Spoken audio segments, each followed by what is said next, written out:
8 of Just Joshing. I'm your host, Joshua Pantelleresco. I write stuff in podcasts too, and his eyes just bugged out just a little when you heard that number. It's like, holy crap. But my guest is the incredible Thomas K. Davis. I actually met Tom on a panel with Joe Compton and Go With Me Now. Hey, Joe, what's up? But I decided that, I like Tom. He's a smart dude. He's capable. I mean, talented guy. It's like, would you like to, am I cool enough for you like to come on to my show? And he said, yeah, sure. We'll figure something out. And here we are. So what's up, man? Hey, how you doing, man? Yeah. Good to be here. Yeah. You're amused. I've already amused you, I think. What's that? I've already amused you, I think. Yeah, man. Compliments get you everywhere. Yeah, exactly. You're like, he's kind of full of crap, but I like him. I heard that. I heard that. I saw like a little twinkle in your eye. It was like, he's full of crap, but he's good at it. He's good at it. I'll respect that. You gotta be a good salesman, man. Well, you have to. Well, I mean, I'm like, this is a podcast. Like, I mean, I'm egomaniacal enough to acknowledge that this is somewhat about me because, I mean, it's my show. I've been doing it for a very long time. I like what I'm doing because I've been doing it for an awful long time. But I'm only as good as my guests. And this is gonna be a horrible episode. This is gonna be come on, no, there. See, self-deprecation is kind of good. Not that much self-deprecation, man. That's a little. That's a little too much. Authors struggle a lot with their self-image, and because I mean, we are in an audacious life. It's like, I have words that I was sharing to the world, and then you go out there and you go, here I am, and sometimes you hear critics. And plus, we spend a lot of time in our own heads. Like, so when you're in your own head, you pick out all your flaws and you pick out everything that's wrong, and you rarely give yourself enough credit. Oh, I still agree with that. But so I have worked very hard at figuring out all the wonderful thoughts of how to possibly deal with my flaws. I mean, even I got some. I know it's a shock to us all, but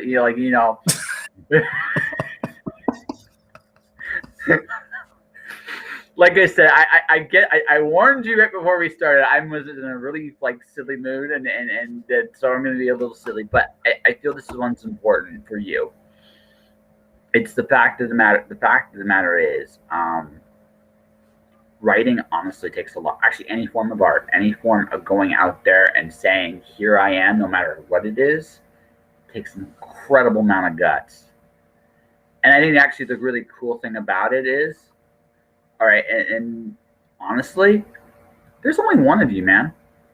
So I mean, like I look at it like, I am never ever going to have the opportunity to talk to anyone like you again. You are it.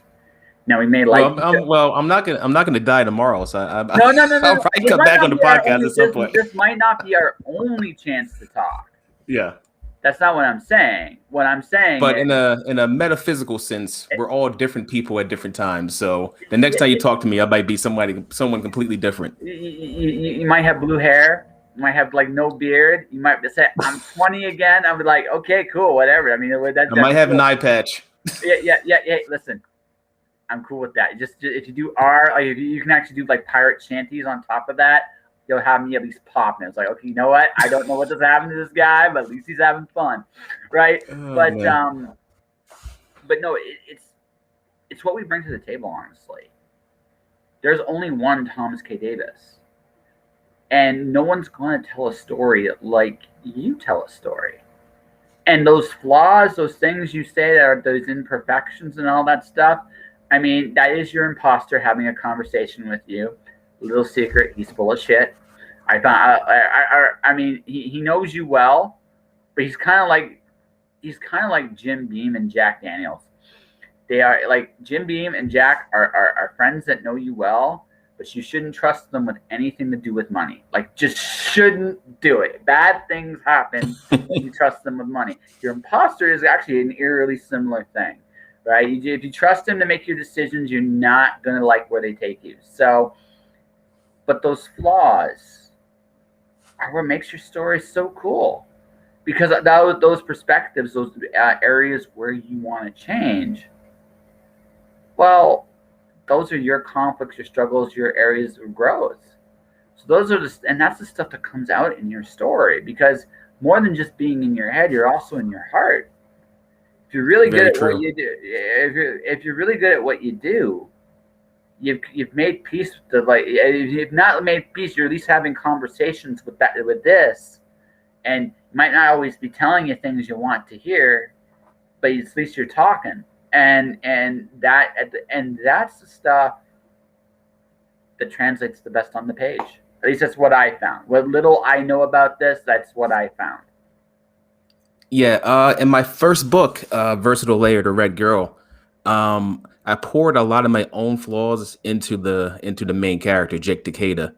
So yeah, he was a real mess, and the story is pretty much him working through those flaws, and his character arc is overcoming those fears and those anxieties, and persevering, becoming a stronger person.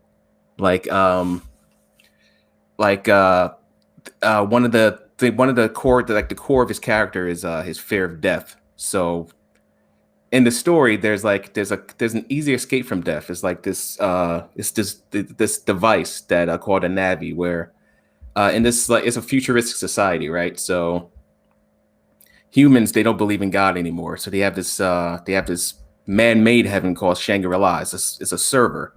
So during the course of the day, you have a device on your hand. It's like a smart device. Tap it a few times, you upload your memories to the server, and upon death, your memories are activated on the server. So the main character of the story, he's constantly doing it. He wakes up in the morning, he's tapping his left wrist to upload his memories to the server, because he's so afraid of losing anything that he's just uploading his memories, even when he's not making significant memories. So yeah, a pivotal moment in the story is like in a crisis, he has to cut off his left hand that has that device on there, and really let go of that fear and move on. That's an issue. And yeah, yeah, this is what he looks like in the first story, Jake Takeda. That's really cool, man. You do that? I wish. That was done by an artist named Michelle Rodriguez. No, let me not mess her name up.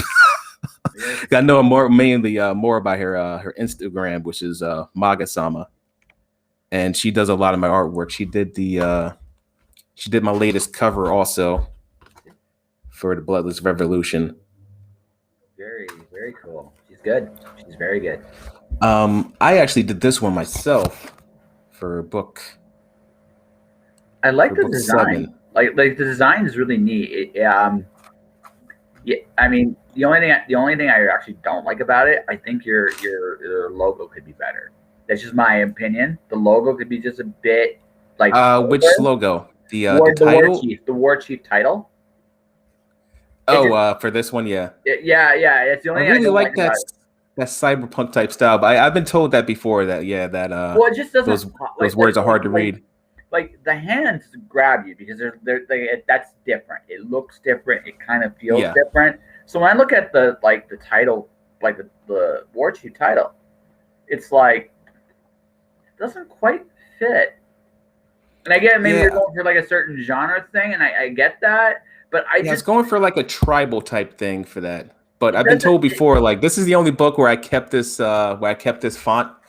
The other books the other books are incredibly well done. Like art-wise, they look incredibly well done. But it like from a design sense, like just strictly a design sense, 3 out of 5.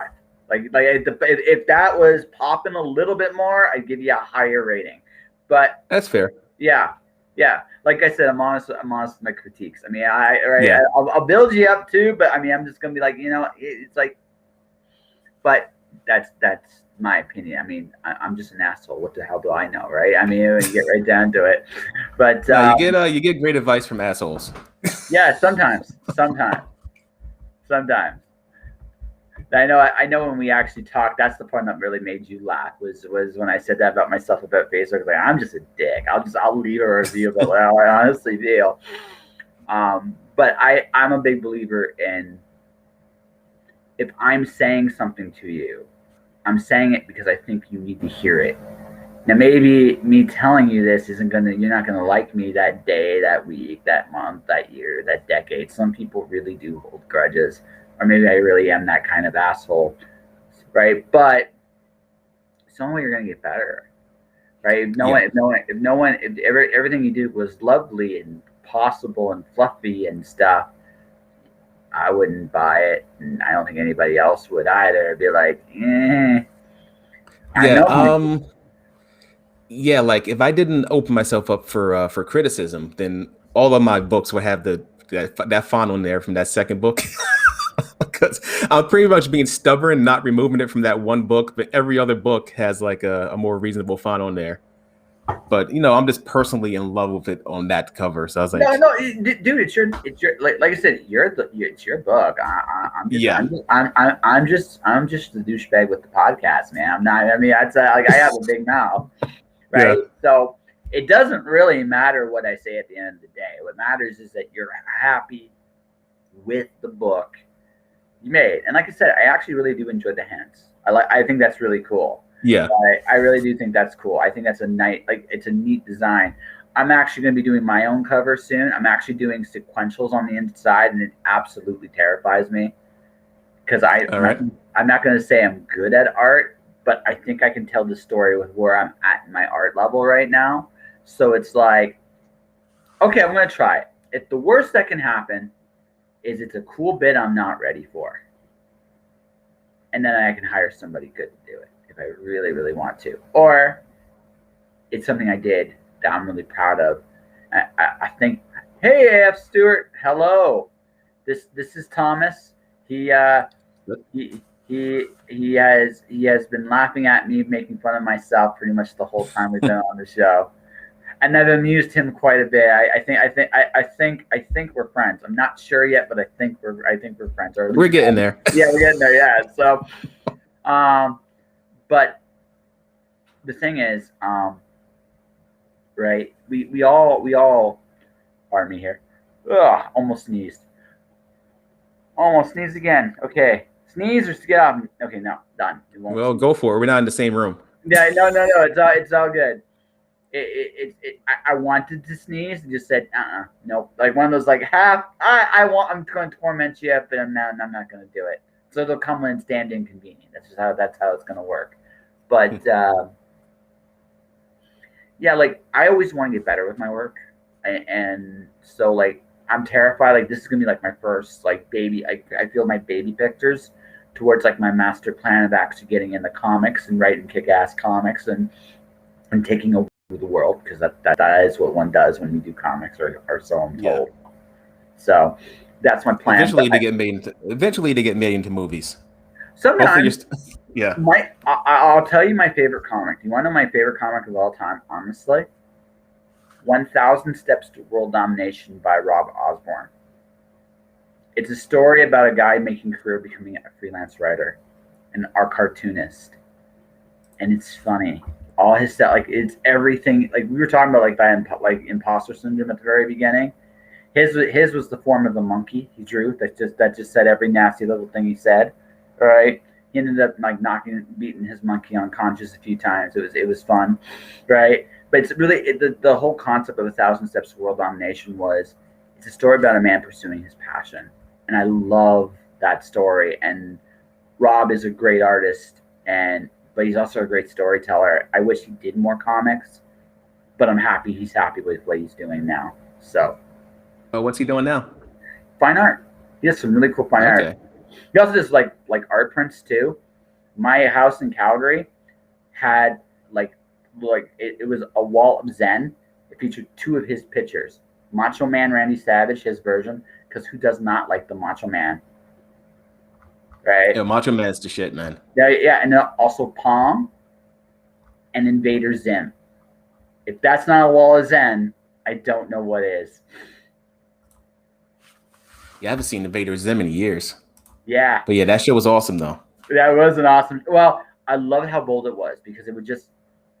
It wasn't always good. I don't actually think Invader Zim was always good, but I always thought it tried. The one thing I will say beyond a shadow of a doubt, it tried. And when it was good, it was awesome. When it was okay, it was just okay. But he tried every episode, and you cannot follow an artist who just going balls to the wall every single time. I dig that a lot. And So you can really tell when someone's trying. yeah, Like I'm not a Zack Snyder fan at all, right? But when Batman v Superman came out, it came out the same year as X-Men, I think X-Men Apocalypse. mhm. And comparing the two movies, they were both really bad. But at least Batman v Superman, you could tell like all this passion and excitement went into making it because you could just feel the energy that went into making it, even though it was pretty bad, it was pretty awful. And Apocalypse is like you could just feel how much of a product it was. Like it was just hitting the numbers the way it needed to, and wasn't really you couldn't feel any inspiration from it. It was just we have to make another one of these. And you could feel that in every scene of the movie. Oh, I have Stuart real quick. Oh, that's cool, Thomas. I'm acquainted with Thomas too. I was just as hilarious as I could about marketing on his show, and we led into a comment about reviews, and I asked both my guests to come on the show. Ron came on first, and now it's Thomas's turn because it's Thomas and he's awesome, right? But I just no, you can see it because the thing was X-Men Apocalypse was more like a product. You can Yeah, totally you can see it like in terms of they had to make the movie to keep the rights, so they made the movie to keep the rights. I felt really bad for Jennifer Lawrence. I felt incredibly sad for you her. could tell she didn't want to be there. It's pretty Well, funny. no, she was so torn. You could see it in her face. She made a promise. You said this afterwards. She made a promise, and she kept her word. But everything in her told her this was a mistake, and she was right. Like she knew it. It was one of those. I understood where she was coming from. And it's funny in the next movie, Dark Phoenix, I think she made sure they killed her character as fast as possible. Yeah, Yeah, it was pretty. yeah. Yeah, It was just one of those situations where you like she had. It wasn't that she had outgrown the character of Mystique. I really dug Mystique's arc in the first two, Days of Future Past and the first X Men.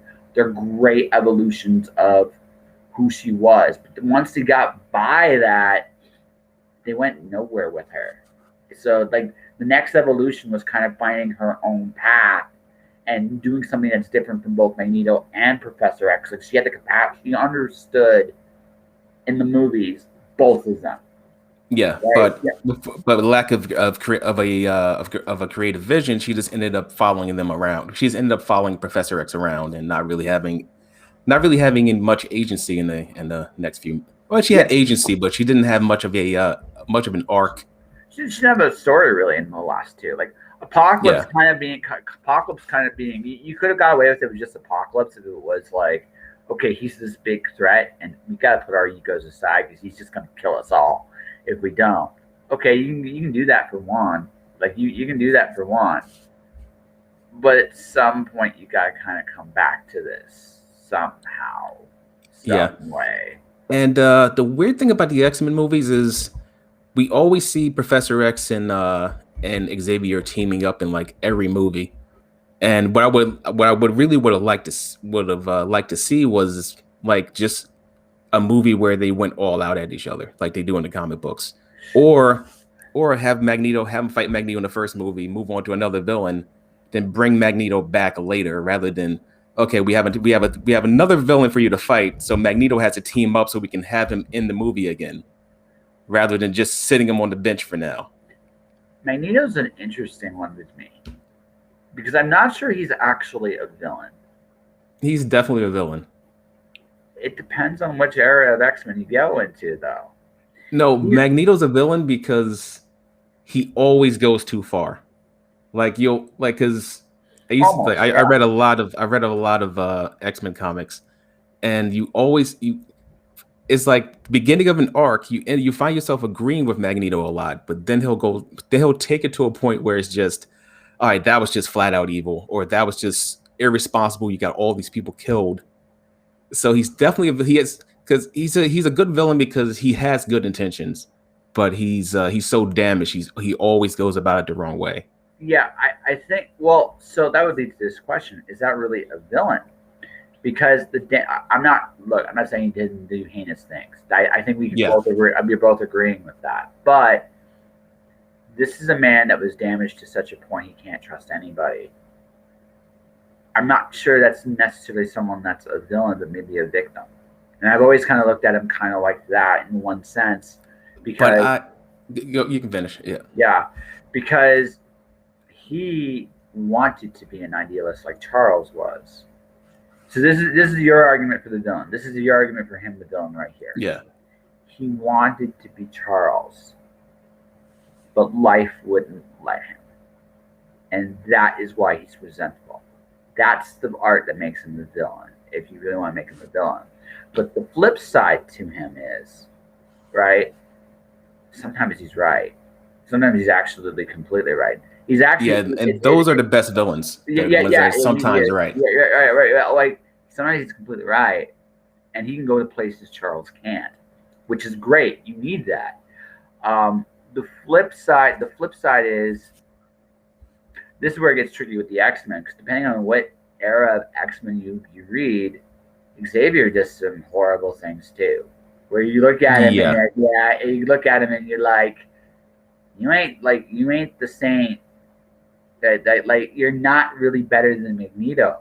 And they definitely have done that. So my I tend to look at their relationship honestly more like they are brothers, right? They are brothers. I actually think Magneto's the older brother of the two of them, actually, right? And I think Magneto secretly is probably Charles's biggest fan, but he's also his biggest critic because he knows, like, okay, you're seeing things through these rose-colored stained glass windows, and that's wonderful and lovely, but here's the crap. This is what you need to deal with. I'll deal with it. No, you can't do it. It's like, but they're horrible and they're scum. Like, that's the dynamic between them, and that's when they're most interesting. I don't necessarily have to go all out. What they really need to do is like have that back and forth of I'm right, you're right, right. That dynamic of which their wars are more ideological. yeah, and Magneto, he leans into being the villain a lot of times because Yeah, of a lot of his actions are based on fear because he's lived through it and he doesn't want to live through it again. Like he's absolutely. so yeah, so he'll go to an extreme measure out of fear, and he'll hurt people, really Yeah, horribly hurt people in that moment of fear. Like which book? I think it was the relaunch of X-Men. He did this thing where he collected a bunch of mutants and then he took them to Asteroid M. The government shot missiles at him, and in rage, he blacked out the entire planet for like a few hours and like killed thousands and thousands of people who were on life support. Just like this one, like he'll he won't consider his actions sometimes. no, and that's the thing. Like, he is someone with damaged trust issues, Yeah, right? So I think he's right on the board. Like, you can make him the villain. There's definitely stories where he is the villain, but he's not always the villain either. And I think that's an interesting. Like, he's almost more fully realized as a character than Xavier is, right? yeah, Because he's got more layers to him because yeah, a lot of times they try to make Xavier more of a character, but it doesn't really pan out much. Xavier is best when he's actually in the background, being Yeah, he is the he's Gandalf. That's what he is. He's the Gandalf of the X-Men. And it's best when the children or the man, the name of them now, just when Frodo and company, when they are the ones the Fellowship of the Ring. yeah, when the Fellowship is solving the problems, and Gandalf only shows up to deal with the couple of things that are specifically for him, right? That is the best use of Gandalf. Yeah, Not because when your overpowered character is walking around, the guy that knows everything, and can solve most of your problems. A lot of times you have to sideline him to get him out of it, Well, because he can just walk around and solve everybody's problems. it's also just their nature, right? They're not Yeah. so much a character as they are a force in nature. So make Professor X an absolute. It works, right? He's much better as an absolute than he is as a character with some shady history. He's made mistakes, Yeah, and his because mistakes, his Professor X story arcs don't really, they never really hit as well as like a Wolverine or a Cyclops story arc. because he's actually, you know what they've never really done with him, honestly, and this is the story that I think that could be told with him that's never really been done. He literally can see into the souls of everybody around him. Why does he love people so much? There's actually an interesting story there. They've never really told it because that's the connecting tissue to him.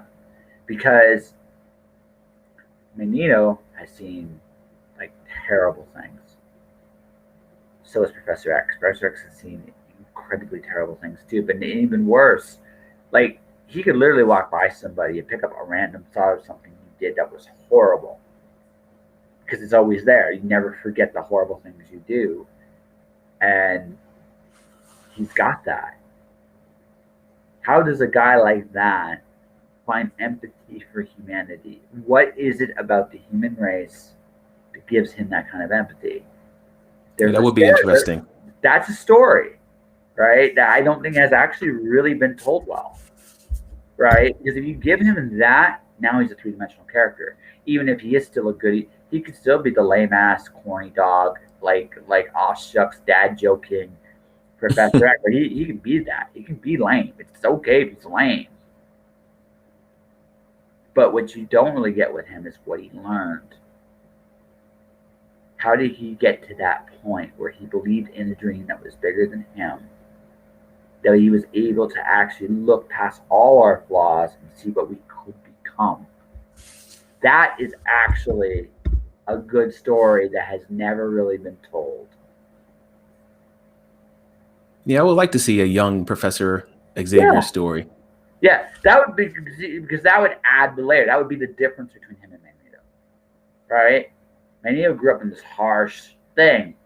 Professor X grew up in the '60s, '70s, Yeah. revolution and change, and he saw all this violence, right? But he also saw hope. Where did that hope come from? That I think I should pitch that shit. I should just pitch it. I think I could actually tell that story. Start writing it, man. Yeah. I could start writing that because I literally just came when we were talking. It's like it's never really been done well. I don't think. So I mean, it's something that could be done, and it would make him a much more well balanced character. He doesn't have to be this shady gray guy. In fact, he probably shouldn't. He should be the guy that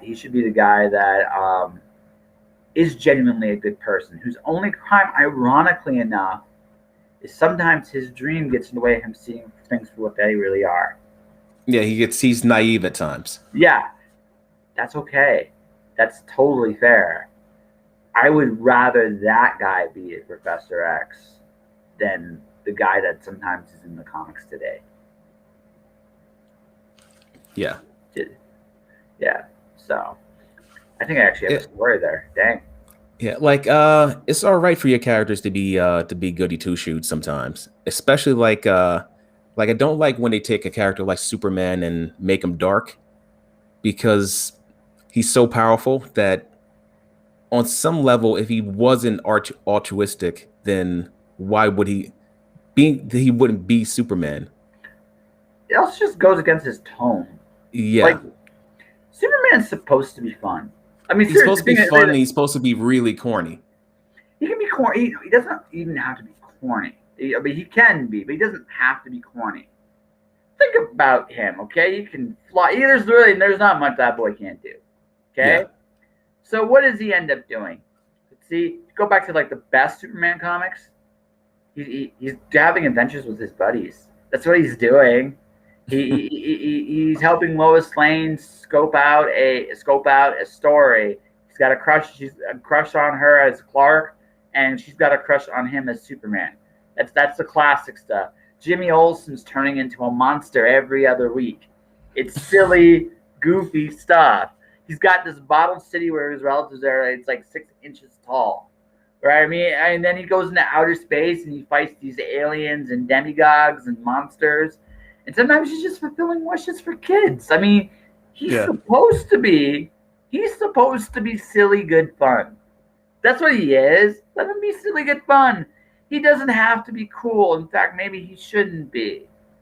Right? And there's so many great evil Superman characters like Homelander. What was that one book? I think it was Incorruptible or Irredeemable. Irredeemable. That was such an awesome depiction of an evil Superman type character. Yeah. No, it was one of Wade's best books. Like, yeah, that series was incredible. Yeah, Incorruptible wasn't quite as good. I didn't read Incorruptible. I did read Irredeemable. Yeah, it was like Incorruptible is interesting because it's about one of his bad guys becoming a good guy. How does that road look like? I've dabbled with the theme of redemption myself. It's better if that's a game of inches and not a mile. It's funny, we can look at someone going bad and it can happen incredibly fast. So fast that it's actually sometimes unbelievable, but we'll buy it. But if someone suddenly turns good, we can't do it. It's like, no way. I don't know how to take that or process that. It's like bullshit. But going bad, it don't matter. They can go all the way to the dark side. Literally from that page, you're like, I'm in. I don't know what just happened, but I'm in.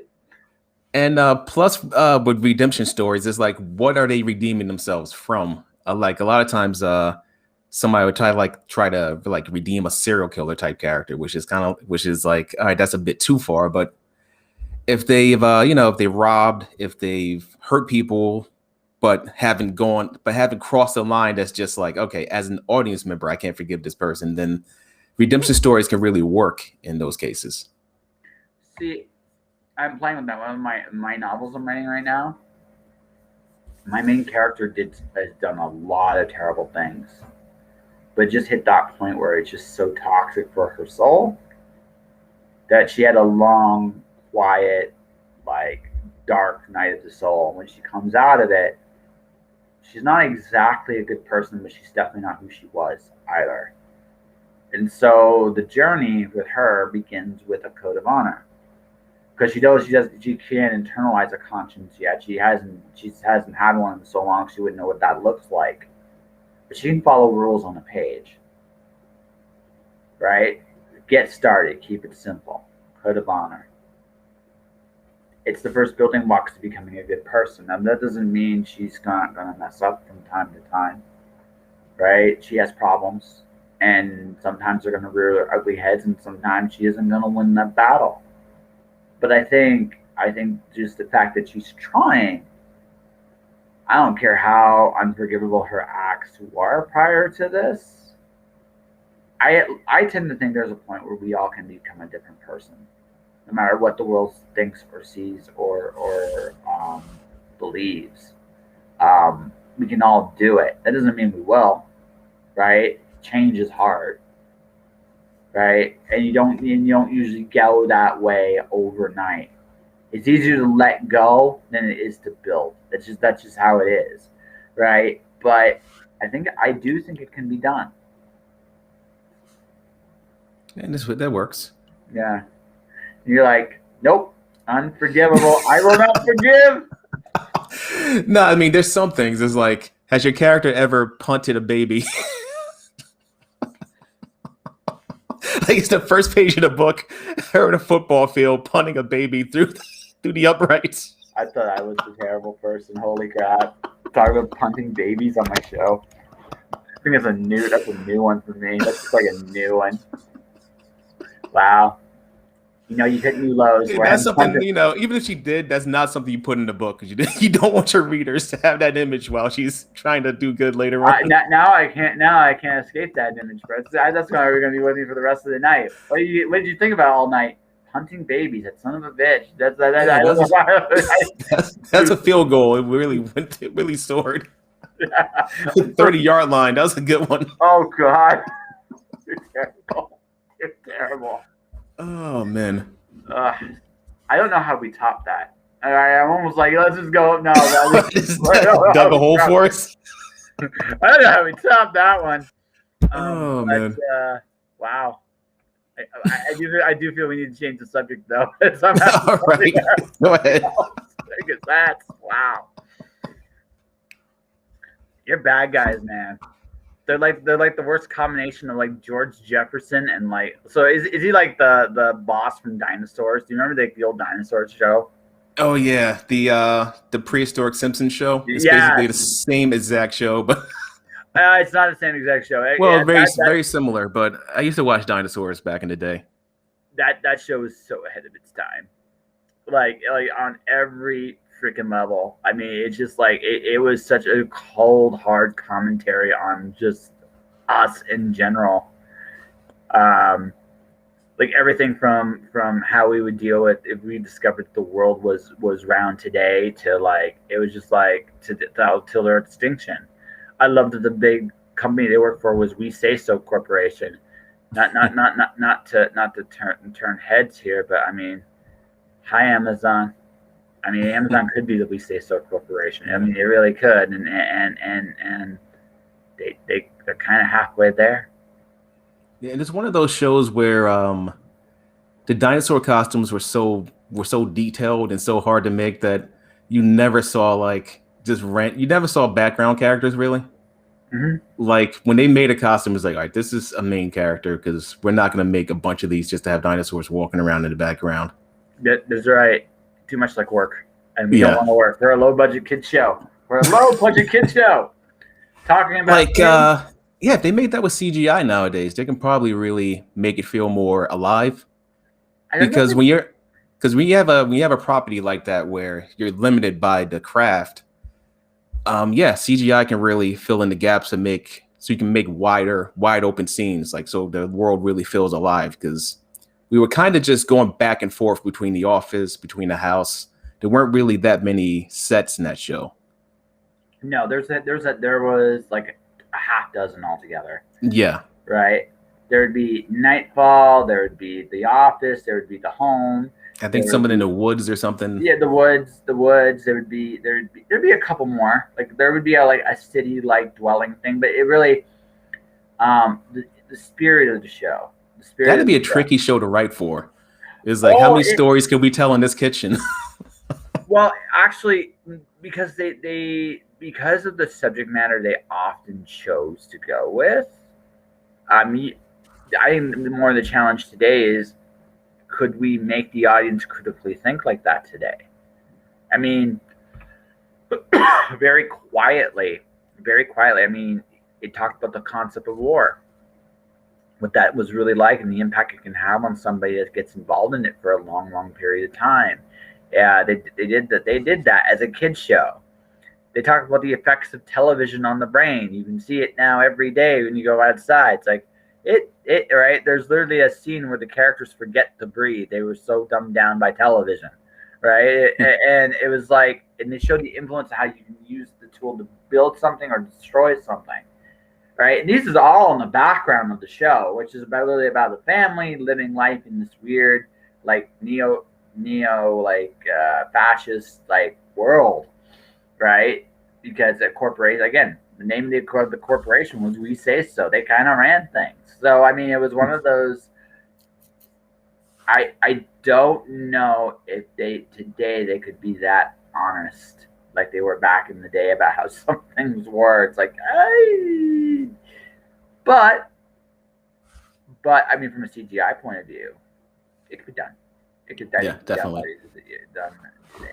So that all said, I'm really happy that they brought back all these like Disney afternoon shows I grew up with as a kid. I saw the new DuckTales. That's actually good.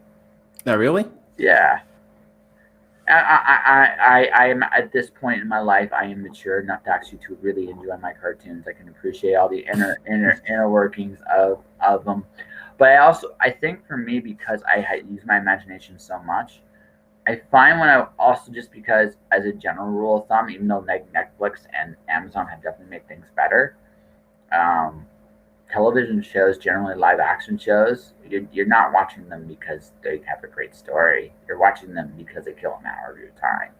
And there are exceptions to this, of course, but I find live action is a lot more of that. I find animated shows, especially if they're like from Japan, or if they're like from like the late '90s U.S. animation.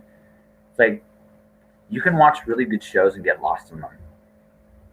Whereas I sometimes, when I watch a regular show, I'm like, why are you so dumb? Like, just like, why are you like this? Maybe I'm just a snob. I don't know. Yeah, I can't think of many live action shows I've been watching lately. Besides Falcon and Winter Soldier, WandaVision. Man, what else have I seen? Yes, yeah, TV's pretty dried up right now. Yeah. Wait for the next season of Always Sunny in Philadelphia. That should be funny. Next Karate Kid. That's good. What's that? The next Karate, not the next Karate Kid, Cobra Kai. That's Cobra Kai. I still haven't watched it. I keep people keep suggesting it. It's really, really good. It's actually the spirit of karate. Your first Karate Kid movie is in that show a lot. You end up rooting for Johnny a lot. Daniel's dick. He just is. All right. Yeah. But both of them are really in tune with their characters. It's a really, really interesting show. It looks at where they've gone and how they've evolved. And yeah, Johnny's story is just so, like, you root for him. You find yourself rooting for him in this a lot more than you root for Daniel, which I found really, really, really fun. So okay. Yeah. You watch anime at all? Yeah, oh yeah, I love anime. You up on Attack on Titan? I have not. I'm not up on Attack on Titan. Oh my god, you gotta check it out. I'm sorry. I've heard good things. So the last like good anime I watched was Full Metal Alchemist Brotherhood. So yeah, Full Metal Alchemist Brotherhood was incredible. Yeah, it was great. I love that show. I'm watching Fairy Tail right now because I thought I know it's not necessarily the best one. I couldn't get into Fairy Tail. I watched the first couple episodes and I couldn't connect with it at all. So it's a battle anime. And One Piece. People love One Piece, but I watched a few episodes and I couldn't get into it. But the weird thing is I'll play a One Piece video game like crazy because I like the character designs and I like some of the settings, but I don't know, it's one of those shonen anime with that weird pace where we have to make a new episode every single week.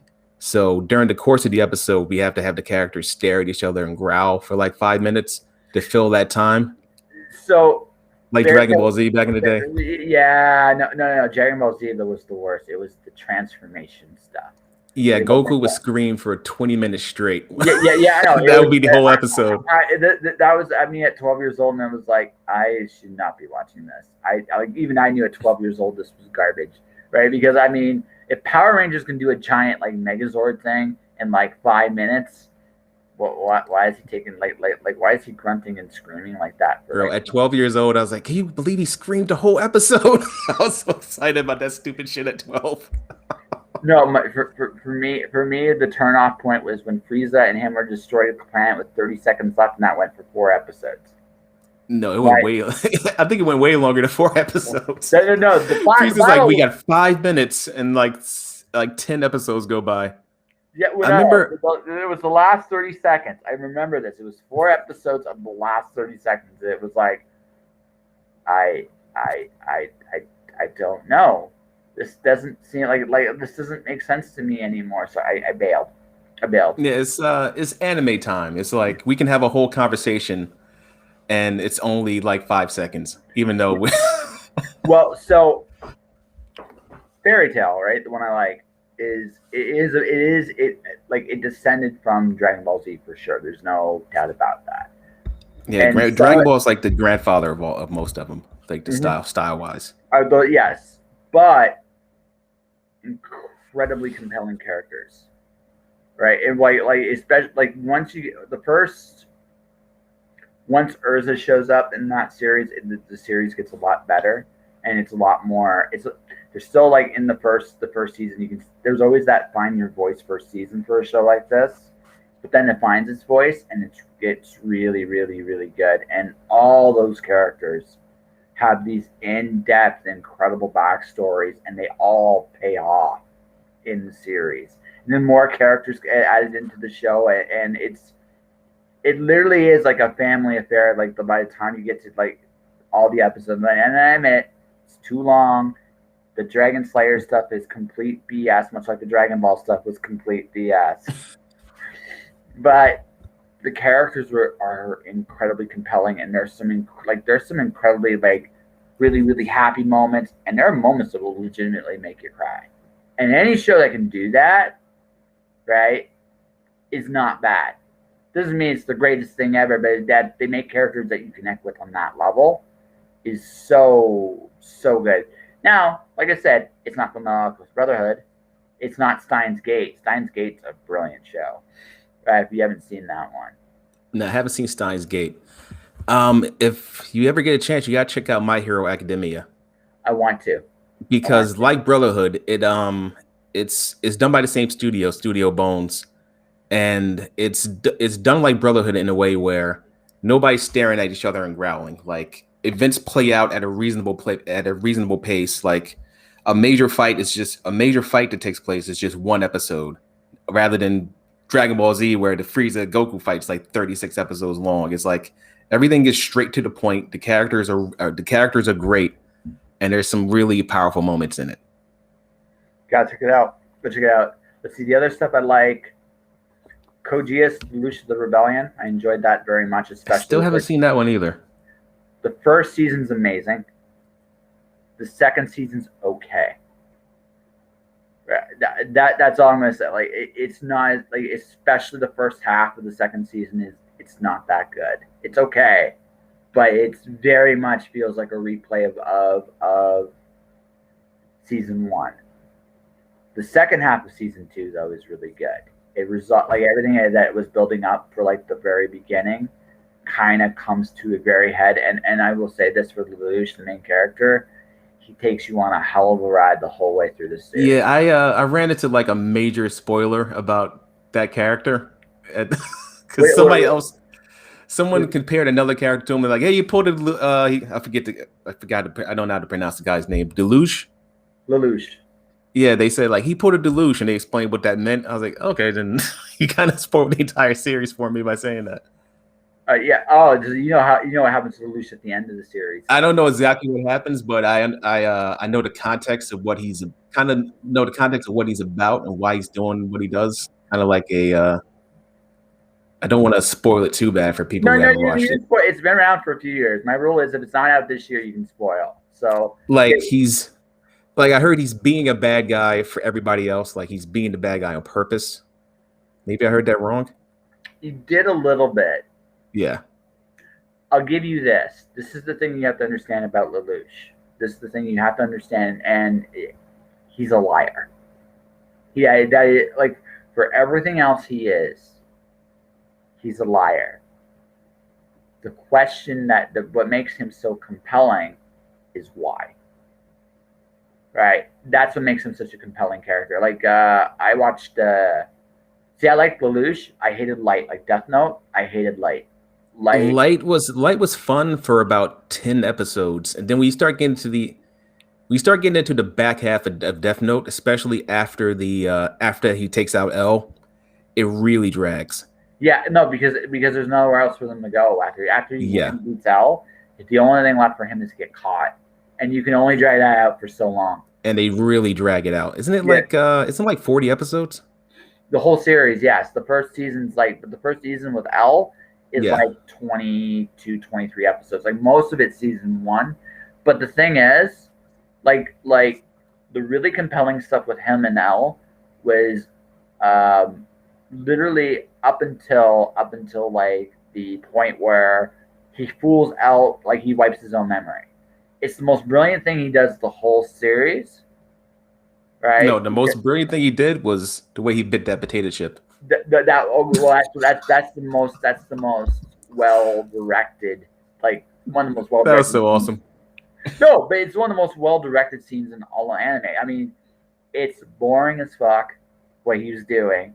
It's over the top, but it tells an incredible story because what that is literally one of the best examples of anime both playing with into and playing against expectations. It does both at the same time. You get your over the top moment you expect from an anime, but not for that reason. Like you never ever expected it for that of all things. But for me, his most brilliant moment was when he like ripped his own memory up to hide from L, because L had figured him out really early. The game was how if L could catch him or not, and L was smarter than he was because the only reason he couldn't catch Light was the Death Note itself, right? So L was better than he was.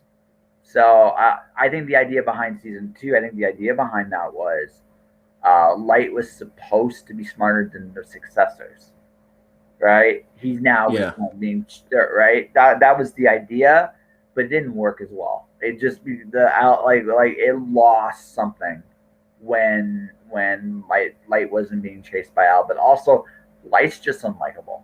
Like he's Yeah, like he's a, and I get that he's supposed to be unlikable, but yeah, him carrying the show by himself without L was a bit much to take. yeah. You could again. He doesn't have that range. He's the villain. He Yeah, legitimately is. He's the protagonist of the show, but make no mistake, he's the villain of the show too. Like completely, totally. So it's cool to have someone try to catch him. That's interesting.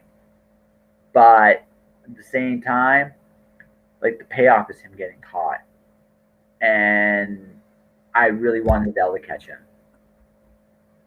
That's yeah. what I really wanted.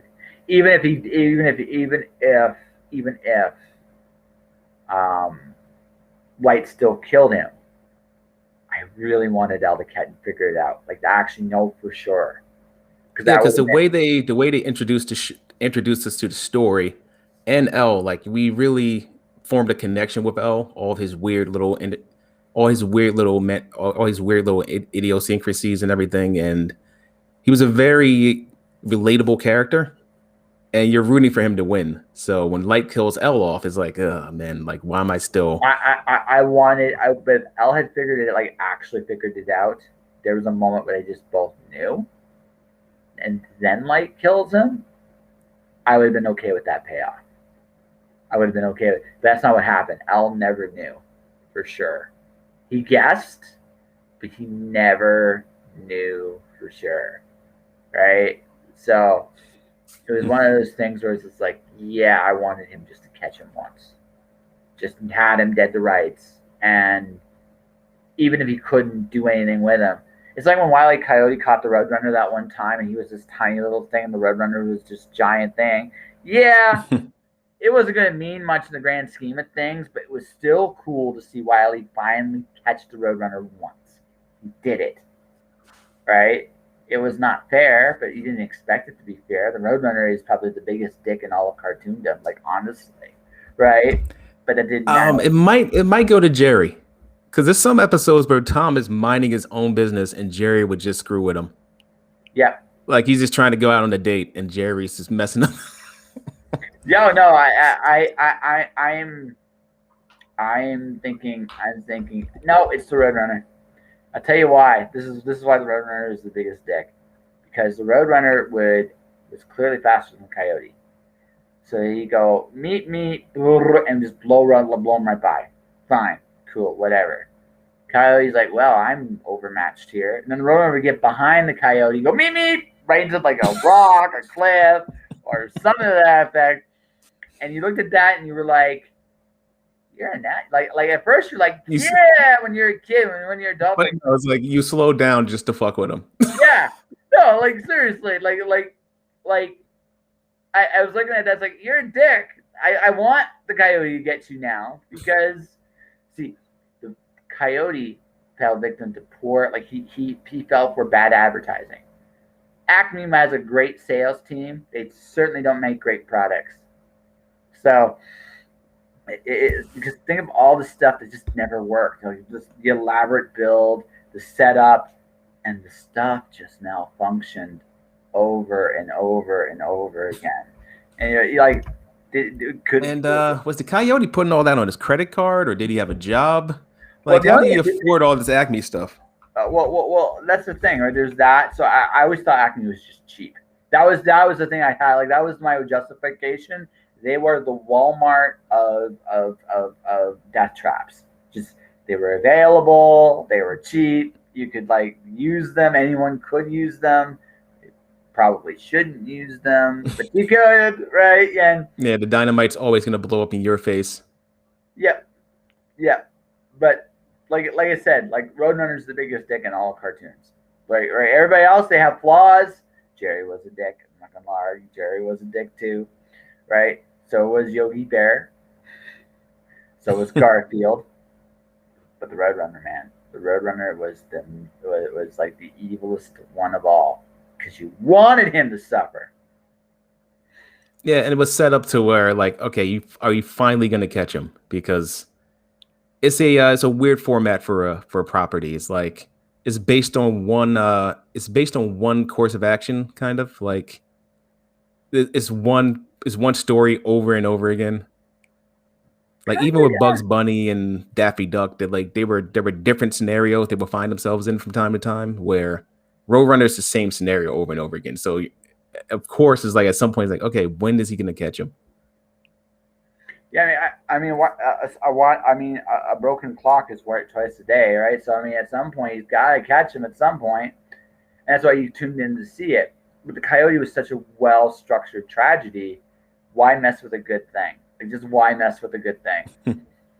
My favorite one was when he did the trap of like these rocks that wouldn't come out. He was just like he was so frustrated, he was just hitting them with a stick, and then you just realize, what am I doing? Because I'm right under these things. All of a sudden, it just all fell on him. It's like, yeah, you just should have just. There's the class of painting a road on the side of a mountain, and the Roadrunner runs right through it, but he can stop by it. You're like, how? It's like, how did you do that? Right. Just straight up cartoon magic. Yep. But I mean, that's what made those cartoons. Yeah, we have similar brain damage. I see. We grew up with some of the same cartoons. Yeah, some of the same weird stuff. Yeah, same brain damage. So what was it, man? What made you say I'm going to write stuff and take over the world? Like what? Maybe not to take over the world stuff, but what was the book that made you read? What was the story you saw that made you say I can do that? I was inspired by movies. Like when I started writing novels, it was after I saw The Last Jedi in theaters. I really loved the movie, and then the backlash happened where everybody was like, "Oh, that sucks. I hate it." But I liked all the stuff they were setting up in the movie. So I was like, all right, so these storylines aren't ever going to get resolved, and they didn't get resolved because we got the Rise of Skywalker after that. But I was like, all right, so to brace myself for that disappointment, let me just build my own universe. Because I'm never going to get a satisfying end to that story. So I better have something of my own that I can latch on to. So I am 50-50 on Last Jedi. I'm 50-50 on it. I'll tell you what I liked about it, and I'll tell you why. Before you do that, what's your ranking of Star Wars movies? Okay. From best to worst. I'm gonna go from best to worst. Episode 5 is number 1. Okay. Episode 4 is number 2. Let's do names. Okay. Empire Strikes Back. Empire Strikes Back. Star Wars, the original, is number 2. All right. I do like The Force Awakens. It's number 3 on my list. I go with Return of the Jedi. It's number 4. Right. I go with Last Jedi. It's number 5. I go with Revenge of the Sith. It's number 6. I go with Rise of Skywalker, number 7. Ooh. Phantom Menace is number 8. Hey, I can watch the 7 I just mentioned. I can watch them all. Yeah. And I can enjoy them on some level. Phantom Menace, I love the pod race. That's it. The pod race, I will give them points.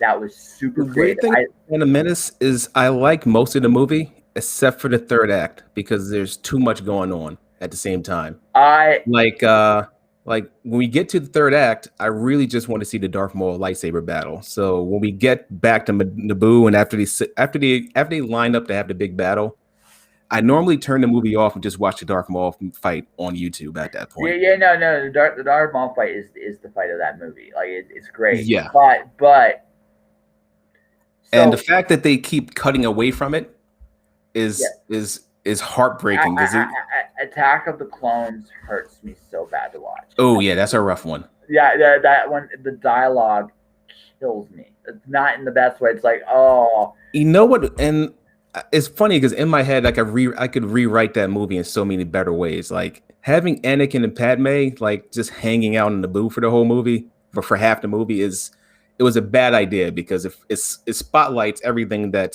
sucks about the character.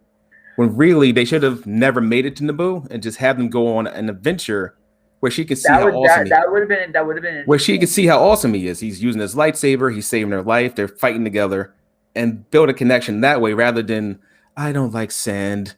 It gets everywhere. so okay. Where do you want to go first? Why the first prequel series by and large completely sucks, right? By and large completely sucks. There are some moments, but by and large it completely sucks. Why I think I'm 50-50 on Last Jedi, right? Why I'm okay with The Rise of Skywalker, although I will acknowledge there are some huge flaws in that movie. Yeah. Which one do you want to go to first? Let's do The Last Jedi first. Okay. Here's the stuff I love about it.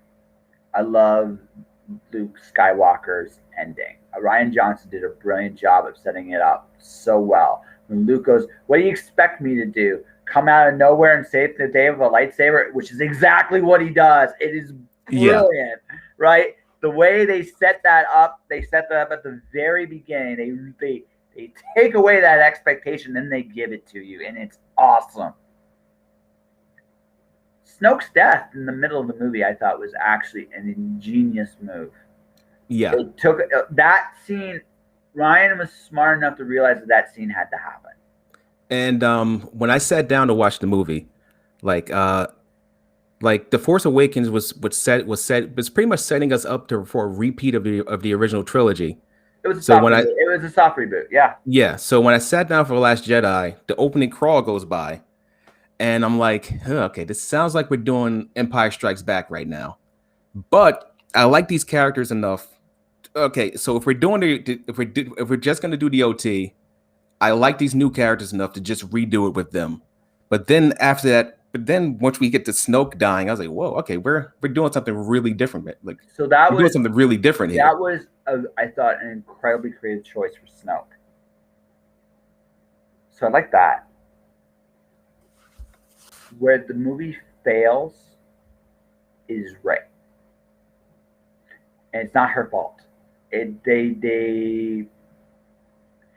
She needed a character arc to grow more than it did.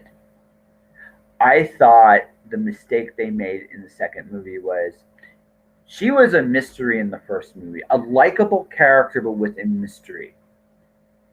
And Ryan never really explored where that was going. There should have been more of a hint. Why does she care? Like, is the real question there? And okay, I can concede to that point. Like, why does she place so much importance on it? Like, I like the ultimate end of her story in that movie where it didn't matter. Like, she's just from nowhere. I didn't like that for one really simple reason. There was nothing else after that. That I think the idea that anybody could be Rey, I think is a really cool concept. But then you have to go this way. Who is she? Why is she making the choice she's making? Because you've taken away her reason. This is Star Wars is the ultimate hero's journey. So you have now completely did a deconstruction of the hero's journey. And he did a really, really cool homage to Empire Strikes Back because almost every character in Empire Strikes Back fails. All of them do. Yeah, the theme of the movie is failure. Yeah.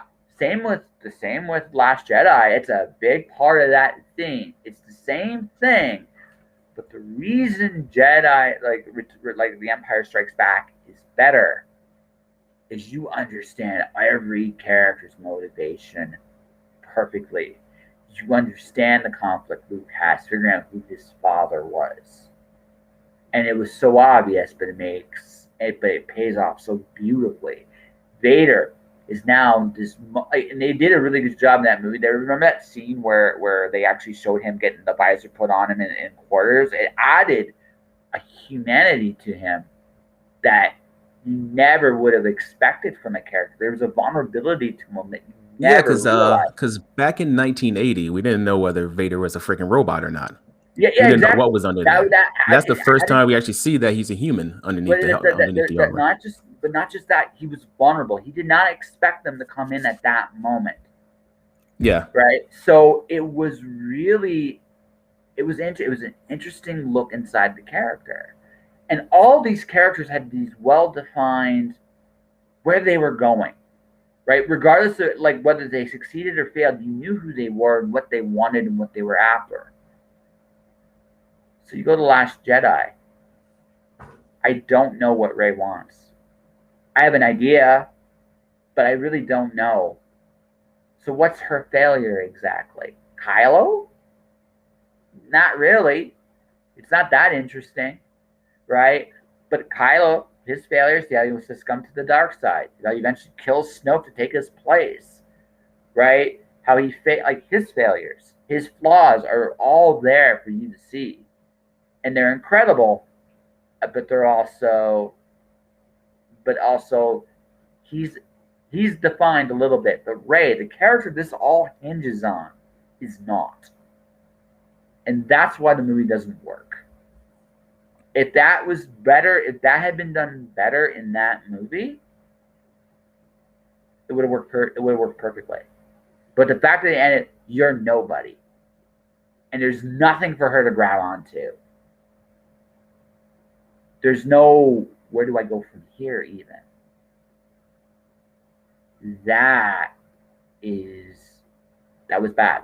That was the one thing I look at. It's like he made so many smart storytelling choices, but he didn't give her something to go back to. well, the thing for her to go back to was the rebellion. Why? That was her family, basically. They didn't. Well, Finn, because Finn is her family. Is he? But in that movie, he wasn't really. They weren't really together. Well, that they much. don't have to interact in that movie because the movie was the core of the movie was them going their separate ways and finding out what they're about. Like Finn goes his own separate way, and at the beginning of the movie, yeah, he's still that cowardly guy that got struck down by Kylo Ren in the forest. And by the end, he's willing to die for a cause rather than just I want to protect my friend. But you saw his journey to get to that. Yeah, point. he had a well-defined arc in the movie. Yeah. Like that like Finn is my favorite character in the second. And they do him so dirty by the end of the saga. Yeah, I know. But yeah, because you could see that was leading towards like a stormtrooper rebellion type thing where Finn really steps up and ends the conflict for good. Because the end of Rise of Skywalker is like, okay, wait a minute, we're just doing Jedi, where we're just doing Return to Jedi, where all the ships are blowing up in the sky, everybody's looking on, you even got the Ewoks there, but you already established with this new trilogy that blowing them all up doesn't work. They're going to be back in like 30 years. So really, you haven't resolved anything, and not really. No, there's another journey for somebody else to pick up the mantle down the road. Yeah, and at the same time, they also retroactively made past events not mean anything anymore. Like Anakin redeemed himself by killing the Emperor and ending the Sith. But we get to Rise of Skywalker, and the Sith are back and they're stronger than ever. Like there's a whole crowd of Sith followers out there, that was the other. and they managed to build an entire fleet. It's like So they had to have an answer to who Snoke was. no, they didn't. That's actually the worst part of Rise of Skywalker. Like, we might as well just go there now, because That's the thing. I don't think Snoke didn't need an answer. He was just he needed a motivation, and he didn't. And the reason I say that is because. But I like that he was taken down because he was just the next guy doing the same thing. He was just an imitation Palpatine. No. He was a pretender. Yeah, he was a pretender. He's a pretender to the throne. He was a pretender. He was literally a shadow of a shadow. Is what he was. But I don't like the idea of he's a clone that's being controlled by Palpatine because that takes away Kylo's big moment where he triumphs over him. So they even erased that. Like Kylo's victory was like, I preordained your victory. That like Emperor Palpatine being in the last movie is kind of meh, right? It's really bad. It's kind of sinks the whole but because his survival just kind of it goes back and it unravels everything. It does and it doesn't. The fact because we already have a situation where Luke and his crew, they did this good thing 30 years ago, and it turned out like, okay, it didn't stick. But at least we got rid of the Sith. But now Palpatine's back, so it's like, okay, you guys accomplished nothing. You bought the universe 30 years apiece. And Anakin, his sacrifice didn't mean anything. You guys didn't really accomplish anything. And the fact that we bring back the original trio and they all have to suffer so badly in this new trilogy, bringing Palpatine back and then further erasing what they accomplished, it really hurts the entire saga. So the one of the sub themes of the series was legacy, right? The idea was the old characters were going to come back and they were going to slowly disappear. And I kind of wish they said no. I actually Force Awakens I enjoyed it, but in the long run, I really wish this story was set. I really wish the new trilogy was set like 100 years in the future, kind of like what Avatar: The Last Airbender did, where okay, the original characters are dead, and this is a new story, and we're picking up where we left off, and we're picking up on a new story, and the fact that they brought stormtroopers back, so it's like we don't even want to use new imagery. We don't even want to use like new villains. So in order to bring stormtroopers back, you kind of have to say like, okay, so what they didn't work. It didn't stick because we want to use these recognizable bad guys for the new movies. So we're going to bring back the Force that they defeated, because we want to use the image. We want to use that image because the image is striking. Yeah. That was, again, there were some calculation there. And I thought that Last Jedi made the best out of that situation where JJ really set up all these failures in advance of The Last Jedi. And The Last Jedi did a great job of making sense of the lore. And then Rise of Skywalker came and unraveled it even further. And even went before, it even unraveled the lore of The Force Awakens. And then it unraveled the lore of all the Star Wars stories leading up to that point.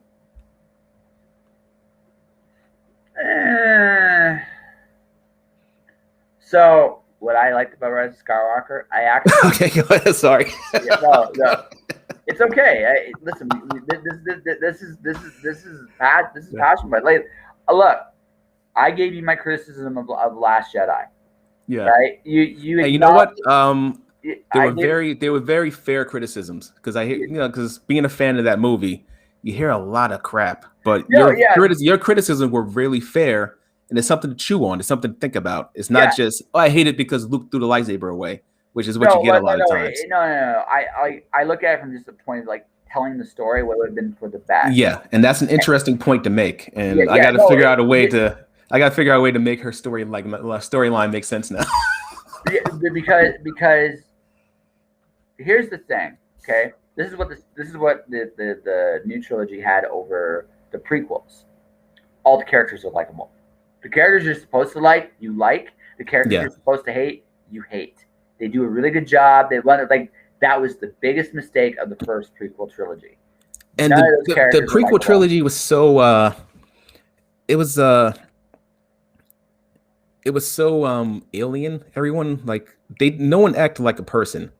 Mm-hmm. And one scene that really sticks out in my mind when I think about the prequel trilogy is okay, Obi-Wan goes to a diner to meet his big alien friend. Mm-hmm. And he's just sitting on the corner of the booth looking really awkward. When okay, you I guess because it's not a real set, he's just sitting in the blue room He had no idea what he talking to was nothing. doing. Like there was nothing for him to work with. Yeah, so put a plate of food in front of him.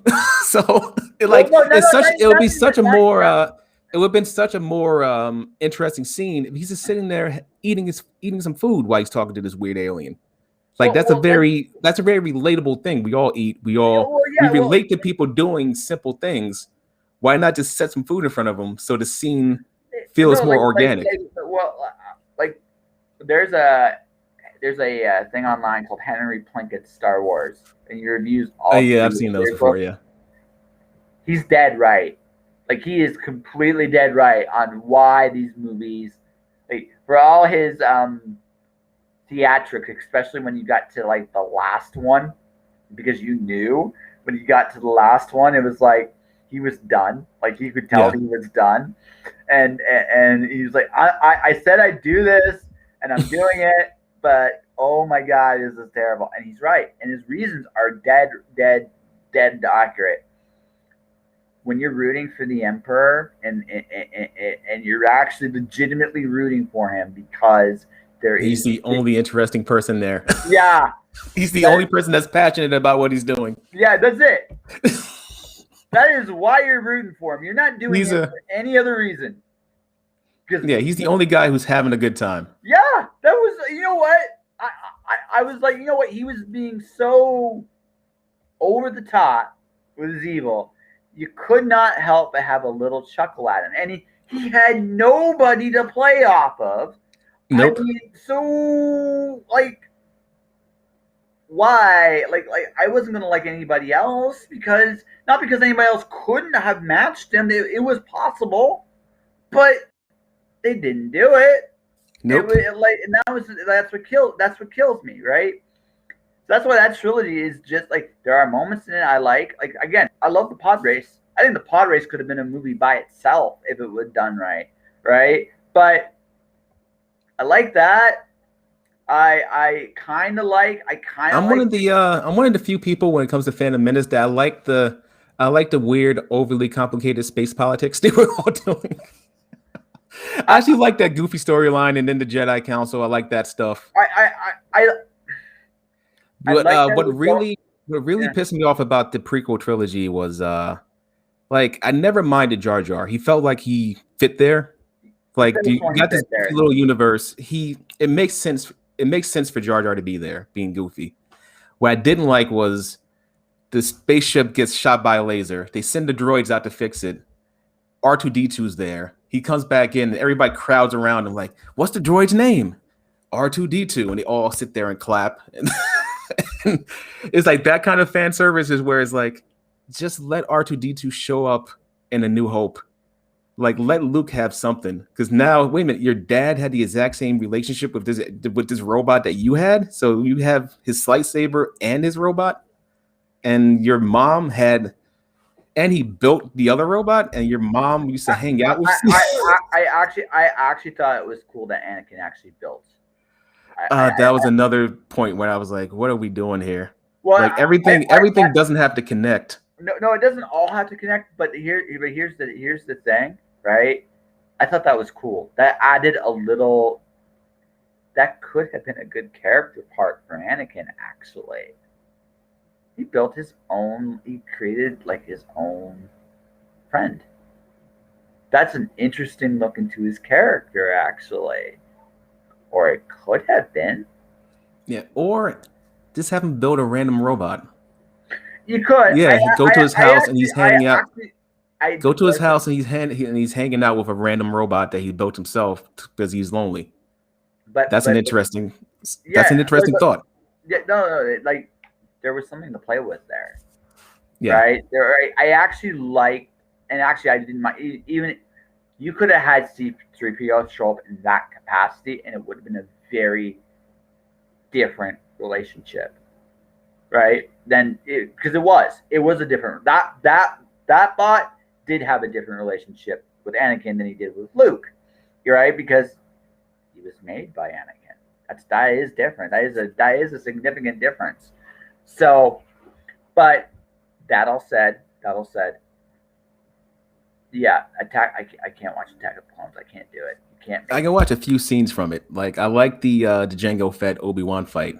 Yeah, I can't. And I can't watch it. You can't make me. It hurts. and I like the Obi-Wan Anakin Count Dooku fight. That's pretty cool. When Yoda shows up, it gets kind of silly. It's okay, but honest to God, Dooku didn't really matter. That was real problem. And as far as not Return of the Jedi,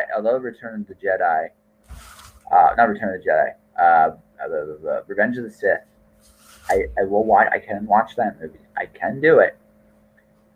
It was a big mistake to open that with the throne room fight. That should have been in the middle of the movie, not the beginning of the movie. I like the fact that they killed Dooku right away. No, see, I don't. Here's why. There's no tension.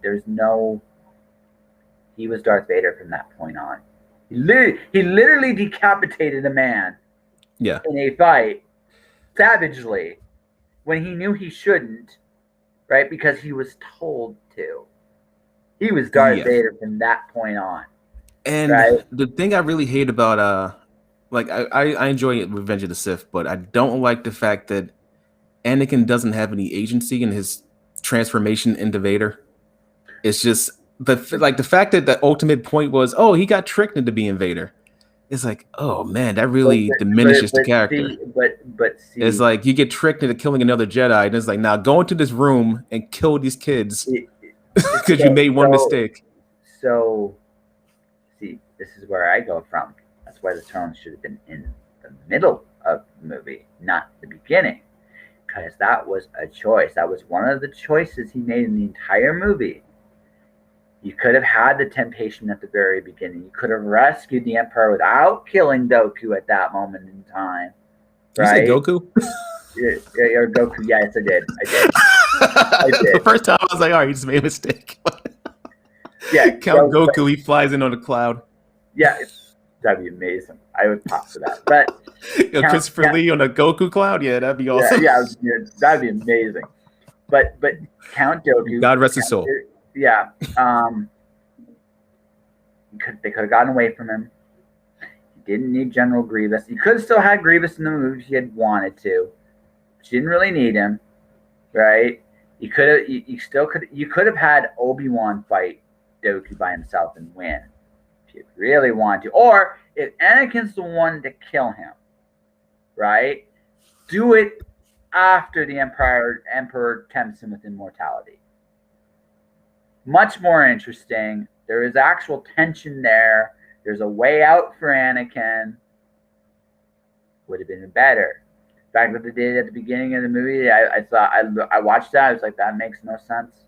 You should have waited. That should have waited. You could have put that in the middle, right? Because the throne scene and Jedi was right at the end. It was right at the end of the movie.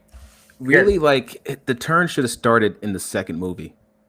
Turn did start in the second movie. No, I'm saying really started not like the Goofy lashing out. I'm talking about Palpatine offering him glory and things that he wants. And no, I see that part. That part. See him going, because I wouldn't mind if the third movie starts and by the time we get to that Dooku scene, he becomes Darth Vader, and then the last hour and a half is him being Darth Vader on the side of the Emperor taking out the Jedi for the rest of the movie. Mm-hmm. And then we still have the Obi-Wan fight, but maybe not make it 15 minutes long. No, that could have been 5 minutes and gotten the same result. But yeah. again, And this is It's the one I like can watch.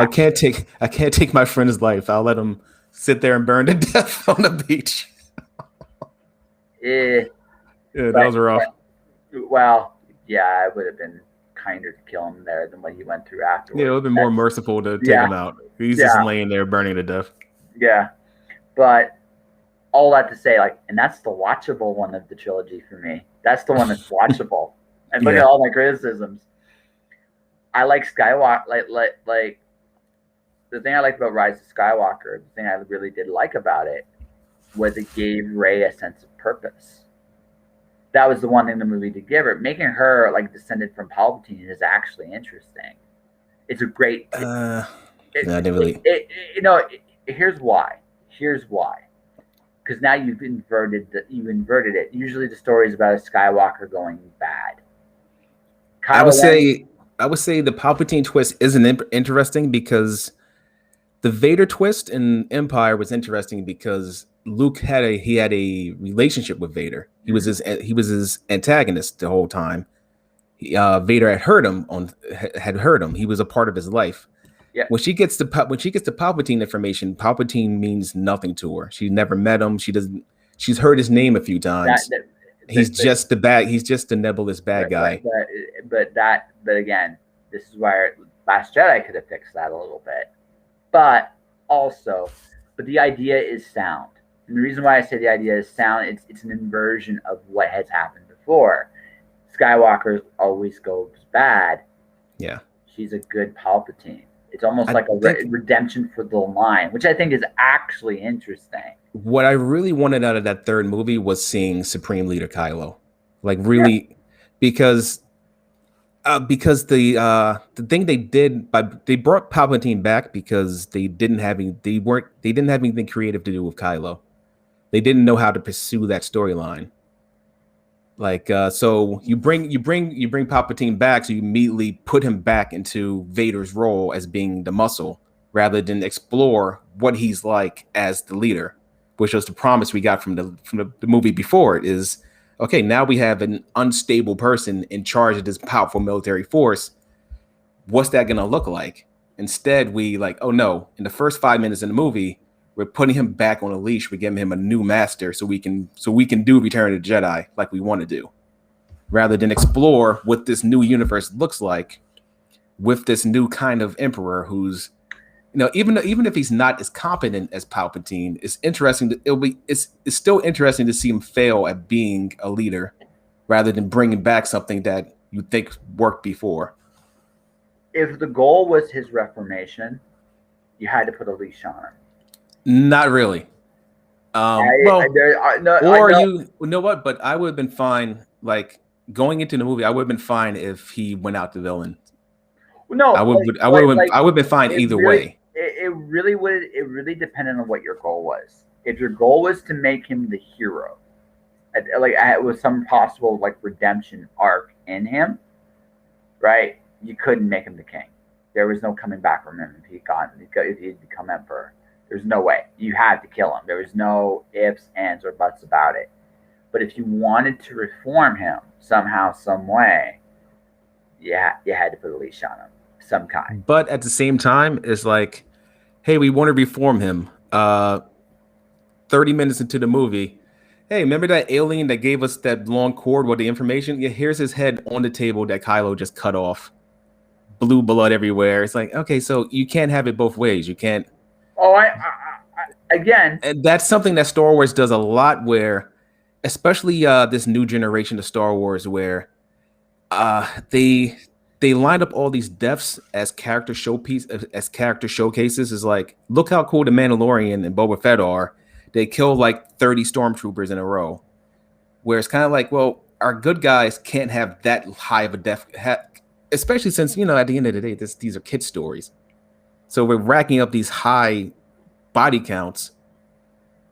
Like we have our heroes, like, they're not Frank Castle. Like we have our heroes racking up these high body counts that keep getting bigger and bigger just so we can show how cool they are. Like, hey, look how he flipped over the rock and shot the gun while he's flipping. It's like, yeah, that's cool. But, if you want to do that, maybe bring the Death Troopers in sooner and they can fight robots. So there's less of a moral thing there. Like the one thing I will give the prequels credit for is they brought in a robot army, so we could see the Jedi unleash their full skills without cutting people in half every 2 seconds and making them look kind of like morally questionable. Like, yeah, you can cut robots. You could cut robots apart all day, and yeah, we cheer for you. They're not alive, but even though you give them a little bit of personality, but if you're cutting people apart like left and right, it's like, hey, what are you guys about? Like, what are you doing here? Well, the only problem with that is the robots were never a challenge with the Jedi. They just weren't. So I couldn't take it seriously. It's like, oh, Yeah. you mowed down another dozen golf clap. After a while, it's just like it's a golf clap. Yeah, like it would have been nice if they brought in those glowing staff robots a little bit sooner, but I don't think they had the idea until Revenge of the Sith. Like, hey, let's make some robots that can actually fight the Jedi back. Yeah. Let's use them for one scene. Yeah, but we won't like this. This has been definitely a long Star Wars talk, but I know. Yeah, but all of which to say is the originals are good. I do prefer the Next Generation, even Rise of the Skywalker, over the prequels. I just do. They're a better story overall, right? Although I will say this, this is what I will give and so I leave on. The new ones could have been so much more. They had the right characters. They had a great cast. They just did not pull the trigger to let those characters be a little bit more themselves. If they had, this series would have been a lot better. Yeah, I can agree with you there. Yeah. So we went from Star Wars to anime to man, yeah, we're all over the place. Yeah, well, yeah, isn't that the way it should be though? It's a good conversation. Good conversation should not be just one thing. So let's see. You hoping you have create your own Star Wars master movie piece someday? So we were talking movies and shows. I'm wondering, is that what you want to do? Do you want to do movies and shows yourself? Yeah, I want this stuff on TV and movies.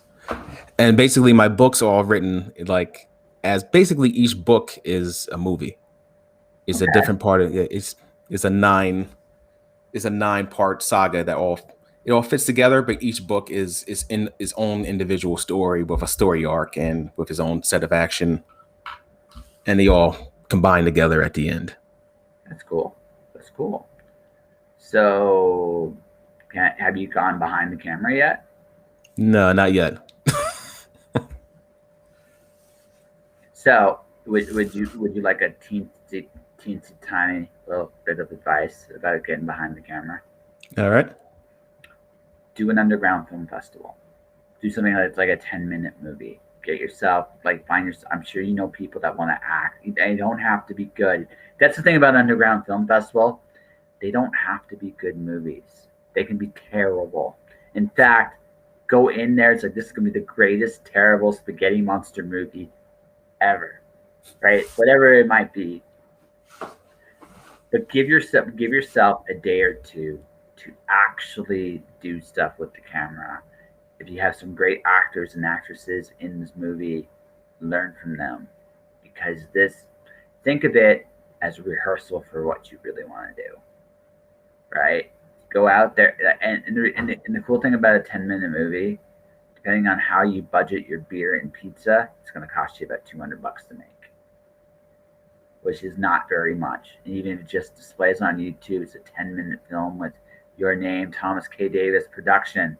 The movie Spaghetti Man, because I had no budget. Right? What was that last thing you came up with? I forget what it was.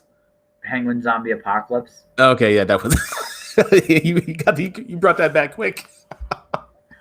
A.F. Stewart. You start writing the book yet?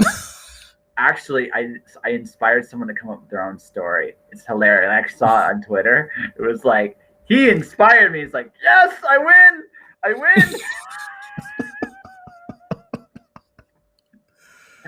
Oh man. Well, no. You gotta send me a link to that story. Yeah, well, I'll send you. So, A.F. Stewart, if you are still there, send him the link so he can read the story of the impending penguin zombie apocalypse, because it's just. I Oh can. man. Hey, listen. I know how to have fun. I told you, I take myself super serious. I take myself very, very seriously with that stuff. But the reason why I bring that up like that is, you want to be a good filmmaker, you need to learn the language of film. And the best way to learn the language of film is to do it. And do it in a situation where you can just learn, right? So you can learn your craft, learn your thing, do a couple like 10-minute movies. Maybe one or two of them are actually good, maybe not. Mood doesn't really matter. But you learn the language of how cameras, film, lighting, all that stuff works, right? Do like a 10-minute thrill. If you want to be serious, like no BS, do a thriller. Like do like a murder mystery or a slasher horror film because they're cheap to make, right? Yeah, he'll email him. Yeah, AF will email you the link if you want it.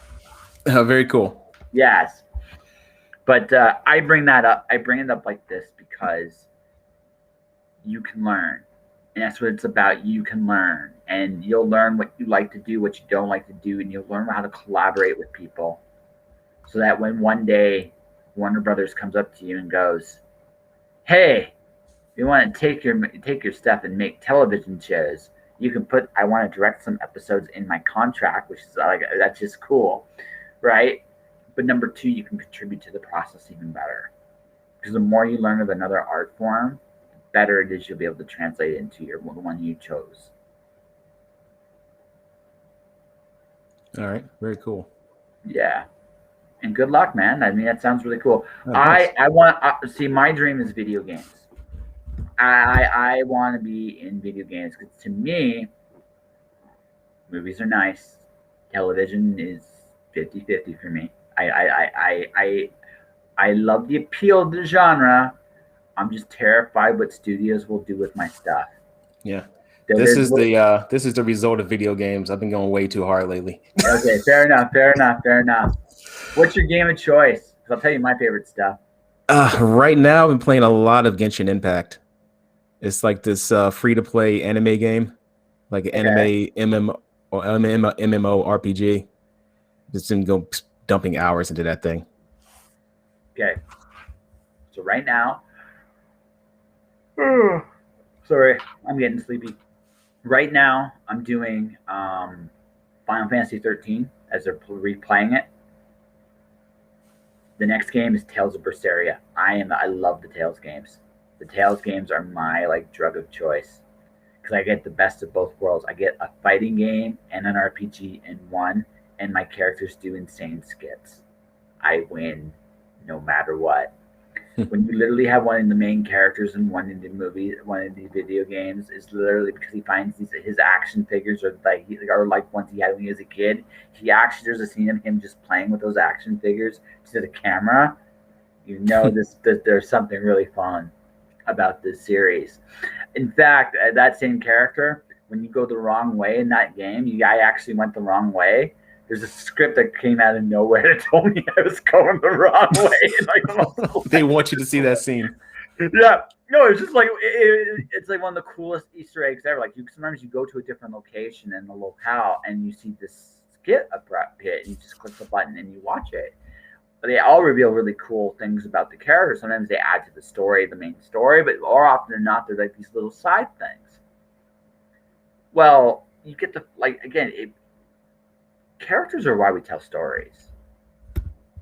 We like there's the characters we relate to, and I'm sure you do this with your books, right? Whether you acknowledge it or not, you love those characters in some form or fashion, and the things you love about them are the best things to tell the world. He he's as messed up as I am, but he's braver than I am too, and he's overcoming his stuff. Where I'm still trying to get my shit together. I may never get my Yeah. shit together, but he's getting but maybe he teaches me how to do it, which is that's cool, right? So that kind of passion is just like that's the best stuff. Is when you can find the stuff that makes you go, oh my god, I'm excited and I can do this and that, and maybe kind of maybe not like shake like leaf like I do, but I get like passion's contagious, and I feel that if you can find that with your characters, you'll create the experience is incredible for a reader. But I want to do that with video games too. I feel like because video games has this, there's interaction in video games.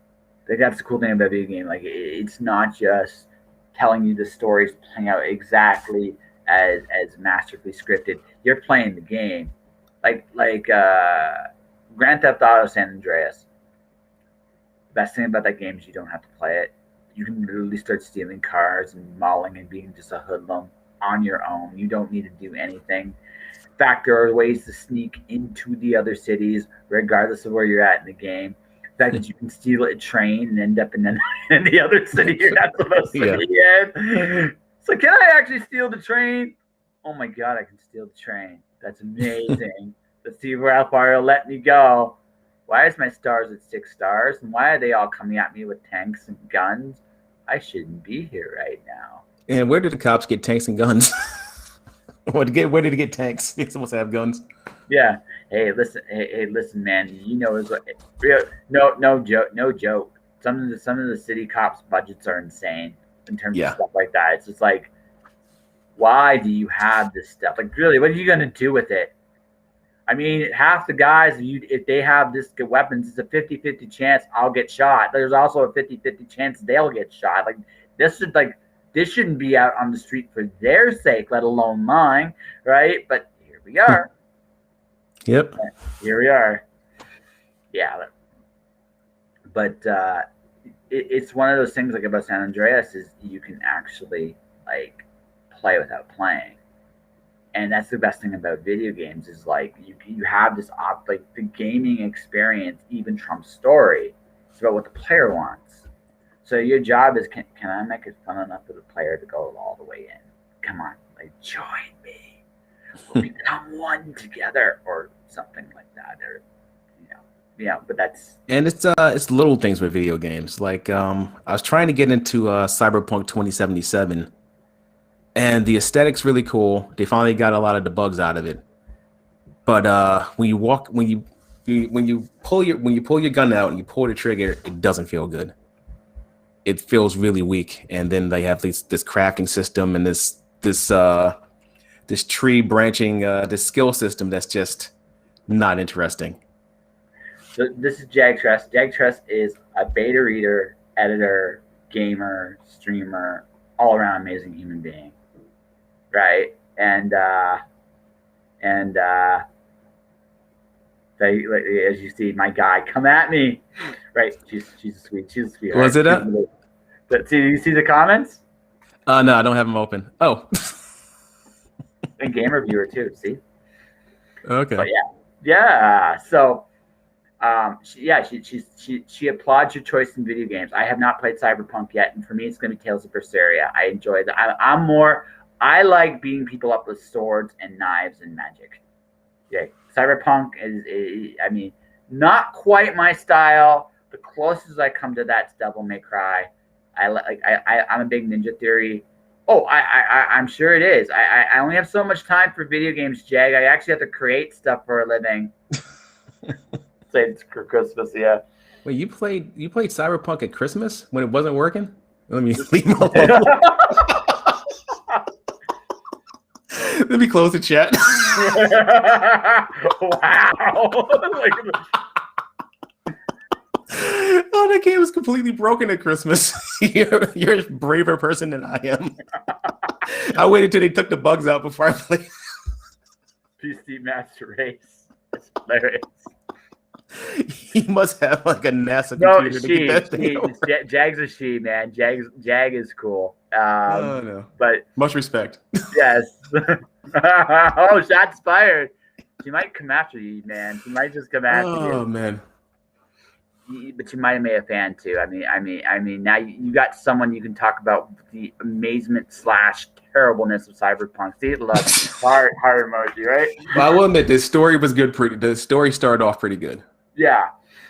So there you go. So I mean, you made a friend. You might have made a friend on here. So I mean, that's just it's just one of those things, right? So, Jag, this is Thomas. He's awesome. We did talk probably a little longer on Star Wars than I intended, but still, We had fun. He's a very passionate dude about his stuff. So I got a couple more questions before we wrap up All right. here, and that's so. Let's go two things. We mentioned comics. You a comic guy? We mentioned Marvel earlier. What are you reading right now? I haven't read a comic in a long time. I've been reading manga a lot. I'm reading My Hero. I'm all caught up on My Hero Academia. I just finished Attack on Titan because the halfway point of where the season left off, I was planning to only watch the anime, but they left it, and it's in the final season. But they left us in a spot on the anime where I was like, all right, the answers are out there. I cannot sit here and wait till freaking winter for the answers to all these questions. so I just went and binged the entire comic series. So I'm reading two mangas right now. Spy X Family. It's awesome. Like it is the silliest thing I've read in a long time. So it's about a family. So it's three protagonists. The little girl's a telepath. The dad's a spy, and the mom's an assassin. The spy and the assassin do not know what the other's occupations are, and the kid that's the telepath is listening to all their heads all the time. Right now, they're trying to infiltrate this like school, and it's hilarious because half the time she hears his mission talk, and the other half the time she's hearing her mom's stuff too. So this is kids like, I want to be loved. Like she just wants a family, right? So it's one of those like old school. She's in on the secret, and everybody else is trying to figure this out. And it's the race to see how they discover each other, and maybe in the process become an actual family. Which I think what's that called? Spy X Family. It's really really good. The other one I'm picking up is called Grand Blue Fantasy. Now, that one comes from my love of a collectible card game called Shadowverse. Yeah, they just dropped a the Spy X Family has some cool artwork. Yeah.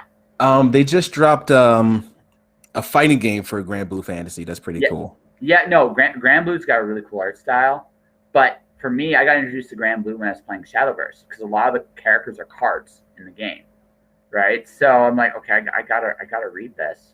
It's a classic fantasy. Is basically what it is. It's got airships and sky pirates, so it's a little it's got a little steampunky too, but it's just a classic fantasy. But I'm just having fun with it. Like I said, I'm a big Full Metal Alchemist fan. That was my big manga back in the day. But that's what I'm reading right now. Comic wise, Harley Quinn. I'm a big fan of both Riley Rossmo, he's a friend, and Stephanie Phillips. She's a really cool writer. So they're both on the same book. So it's like I'm in. I don't care. I'm just in. Yeah, I love Harley Quinn's classic costume. Yes. Like I don't think they ever topped it. And I understand why they changed it over the years, but that was like my favorite Harley Quinn costume. But the straight up jester outfit from the Batman cartoon series. So I'm of two minds with it. Like character wise, she needed to be kind of the jester, but there's something about that costume that's so fun, so fun. Yeah. It's just she's not like, I almost feel like there's like I think you know what I mean by say 90s comics. I almost feel like there's a 1990s version of Harley. There's the Jimmy Palmiotti version of Harley, which is really really fun, and then there's like Paul Dini's Harley. 90s Harley, it should not have been the point of transference from classic Harley, but that's what we got. And then Jimmy Palmiotti like Harley was super duper fun. And now this one is more, it's fun, but she's more the psychologist Harley Quinzel in this one, which I think is really, really, really, really, really cool. So I'm enjoying that. I'm also a big Green Lantern guy, and I'm also a big Ninja Turtles guy. I'm still like 12 at heart, dude. I'm still totally at that point. So, are they doing a new story right now where all the Ninja Turtles are dead? That's called except for one. It's called The Last Ronin, and actually, not all of them are dead. One of them is still alive. Yeah, one's still alive. Yes, and the one that's still alive made the most sense to me. But don't tell me. I might actually read it I one day. won't. I won't. I All won't. right. I won't spoil it. It's so that book is what would happen if it's the final. It's almost like the Dark Knight Returns in terms of tone. What will happen with the last Ronin, the last turtle, the last mission, and the choice of turtle is perfect. Um, and cool costume, cool story. Issue two. And that's the great thing about storytelling, how you can get really weird at times. Like the fact that it made you say, "What would happen with the last turtle?" is like it's a ridiculous thing to say, but it makes total sense, and it's really cool that something so ridiculous can be taken so seriously. Well, Because at its core, it's like it's really silly, but you so have to. so because you gotta understand what the heart of your story is about, Yeah. right? So Teenage Mutant Ninja Turtles, at its heart, at its core, is about a family of brothers. Yep. It's about family. It is the ultimate. It is literally the ultimate family concept. The I'm looking for something on purpose here, so when I find it, I'll show you. Oh, there they are. So my take on the last Roman. Okay. Cool. Yeah. So that's my take on it. But see, I'm on my way. I'm almost good at this drawing thing. Almost. Um, but I really dug the fact because now you took one. You took. It's still about family, but now it's after there's only one left.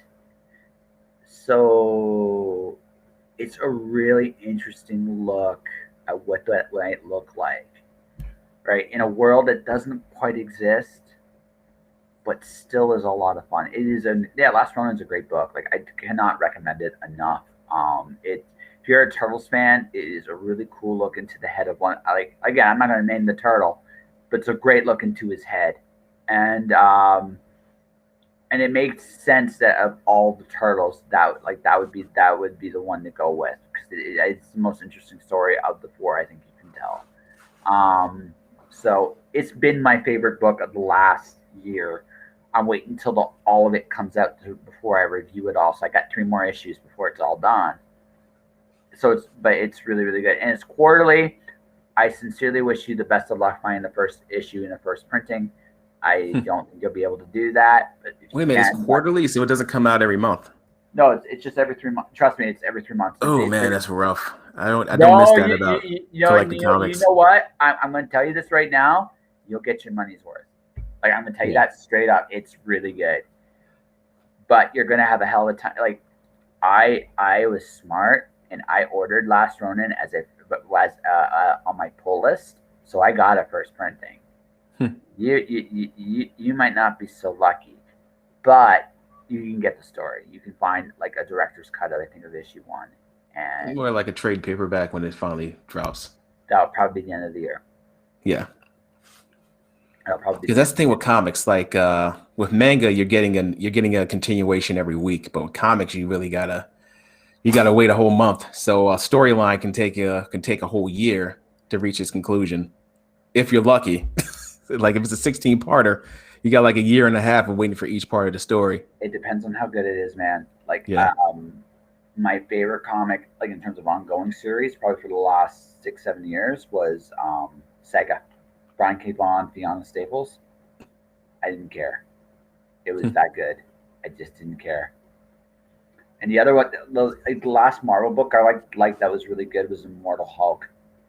That book was nasty. It's like what if Hulk was an EC Comics character. Oh, like mwah, beautiful stuff. Right.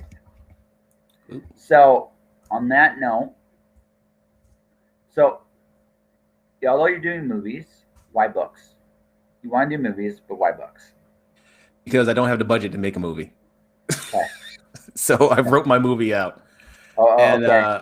I didn't do it as a comic because the last comic almost killed me. I spent I spent like maybe a year working on this guy back in like like 2010 or so. And got some really cool stuff in there. Whoop. I can It's really cool, man.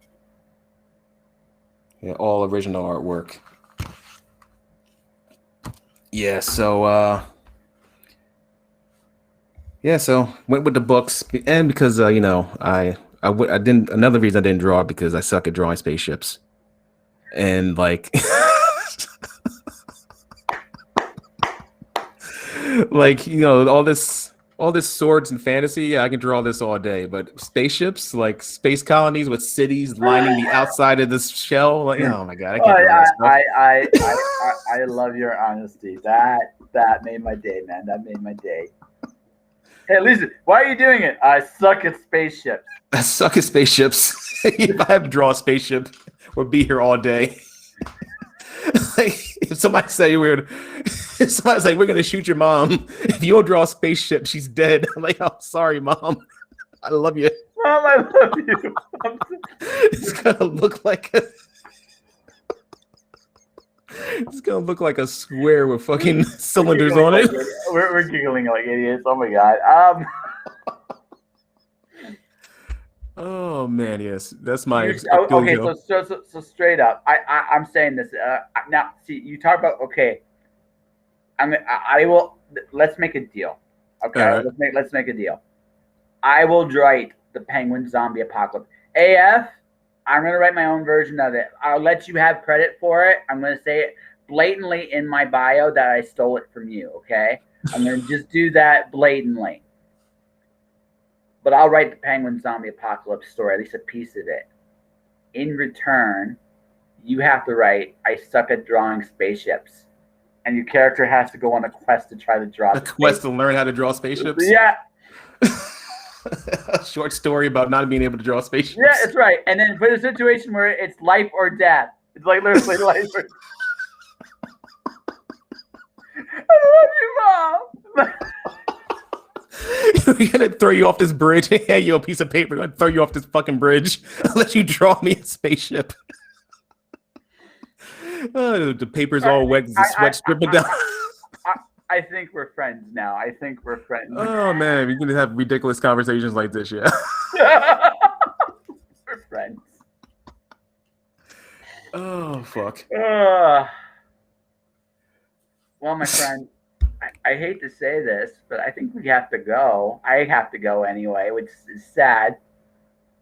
It's been 2 hours, right? Yeah, I mean, this was a lot of fun. I think if nothing else, I know this. You feel better about today than you did when we started, for sure, because just of everything we talked about. It's been a weird one. Yeah, it was a lot of fun. Yeah, it was fun. Yeah. And that's all that really matters. So why don't you do this? Let's get serious for at least 2 minutes, and let people know how they can find you and where your books are at. Okay. You can find all my books at versatile-layer.com/books. I couldn't get versatile-layer.com because I was gonna go with I think Bago or something, and they reserved it. But when I started building a site with Wix, I went on Wix one day just screwing around and accidentally built a pretty good site, really good site. And when I went to register it, I couldn't get Versatile Layer, so I had to do Versatile-Layer. But you can find all my books on there. You can find a cool picture of me with a scarf around my face in black and white with the scarf red. All my social media links are on there too. Follow me on Instagram. Follow me on Twitter at Emoji Legend. Instagram at Bad Pope. Is that your website? I can't see what you're looking at. Is that it? Did I get it right? Oh. You know what? Let me open the chat back up. I'm avoiding cyberpunk. Yeah, that's it. Jag, he ran from you. He ran from you. The shot fire was too much. Too much. You got too real up in here. Yeah, I know. It did. dude, like literally, we talked about. What's that? I don't even know what that is. Oh, I love Twitch. I love Twitch. Oh my god, I love Twitch. Thomas, honestly, man, this was a lot of fun. You're a passionate dude. I am sad you're not doing more comics, but I understand too. Yeah, one day maybe. Yeah, have to hire a staff. That's your butt. That's her bite emote. What was that? That's her bite emote. That's some French stuff. I don't even know what's. All right. Oh, that's my bite emote. Oh, I thought you. I'm tired, man. I know. That's why we're wrapping up. I've been up since 6. Man. We are both done, and I think we both know it. Man. So we're just doing this. So, guys, ladies and gentlemen, this was Thomas K. Davis, very talented dude, passionate guy. It was a pleasure shooting the breeze and just goofing the hell off. I haven't laughed this much on my show in a long time. So yeah, how to draw like a spaceship. How you suck at drawing. I will do a penguin zombie apocalypse, and the next time we do something like this, we'll read our stories out loud. I will promise it. Fuck.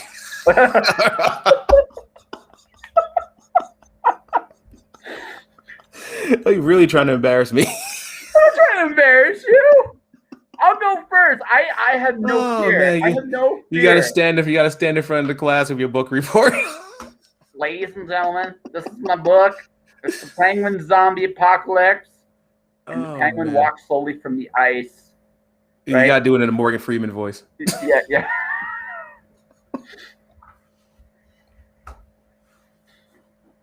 Ooh! Penguins versus spaceships. Actually, you want like literally the stupidest thing possible. Like let's go stupid, like really stupid. How about we do a story where we're co-writing? I write the zombie apocalypse penguin part, and you write drawing a spaceship to save mankind. How's that even fit together? We'll figure it out. Oh man, I'm brainstorming right now. How does drawing a spaceship stop the penguin apocalypse? We can make it. Okay, so there's a comic. Okay, so we need the diagram of the spaceship. You're the only person left that can draw on the planet. That's so right. We can leave Earth. The penguins are coming. The penguins are coming. We got 3D printers. We can print it up immediately to get away from these fucking penguins. That's right. Oh, but only you can draw it. Yeah, that's right. We're actually making this goofy story up right now. It's awesome, isn't it? Oh man. But dude, I had fun. I hope you. I think we're both stupid tired. I get the feeling you needed this laugh, and I'm glad I was here to give it to you. Yeah, I'm glad I was here to give it to you. So let's do this again sometime. Definitely. All right. All right. No, it was. This was fun. We broke down like little kids at the very end. I think it was great.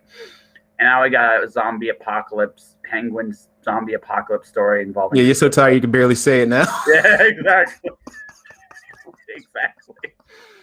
But for everybody else out there watching, listening, thank you for doing so. Hit the follow button on my Twitch stream, twitch.tv/justjoshingpodcasts. I'm on YouTube as Joshua Pintoresco. Click the like and follow button there.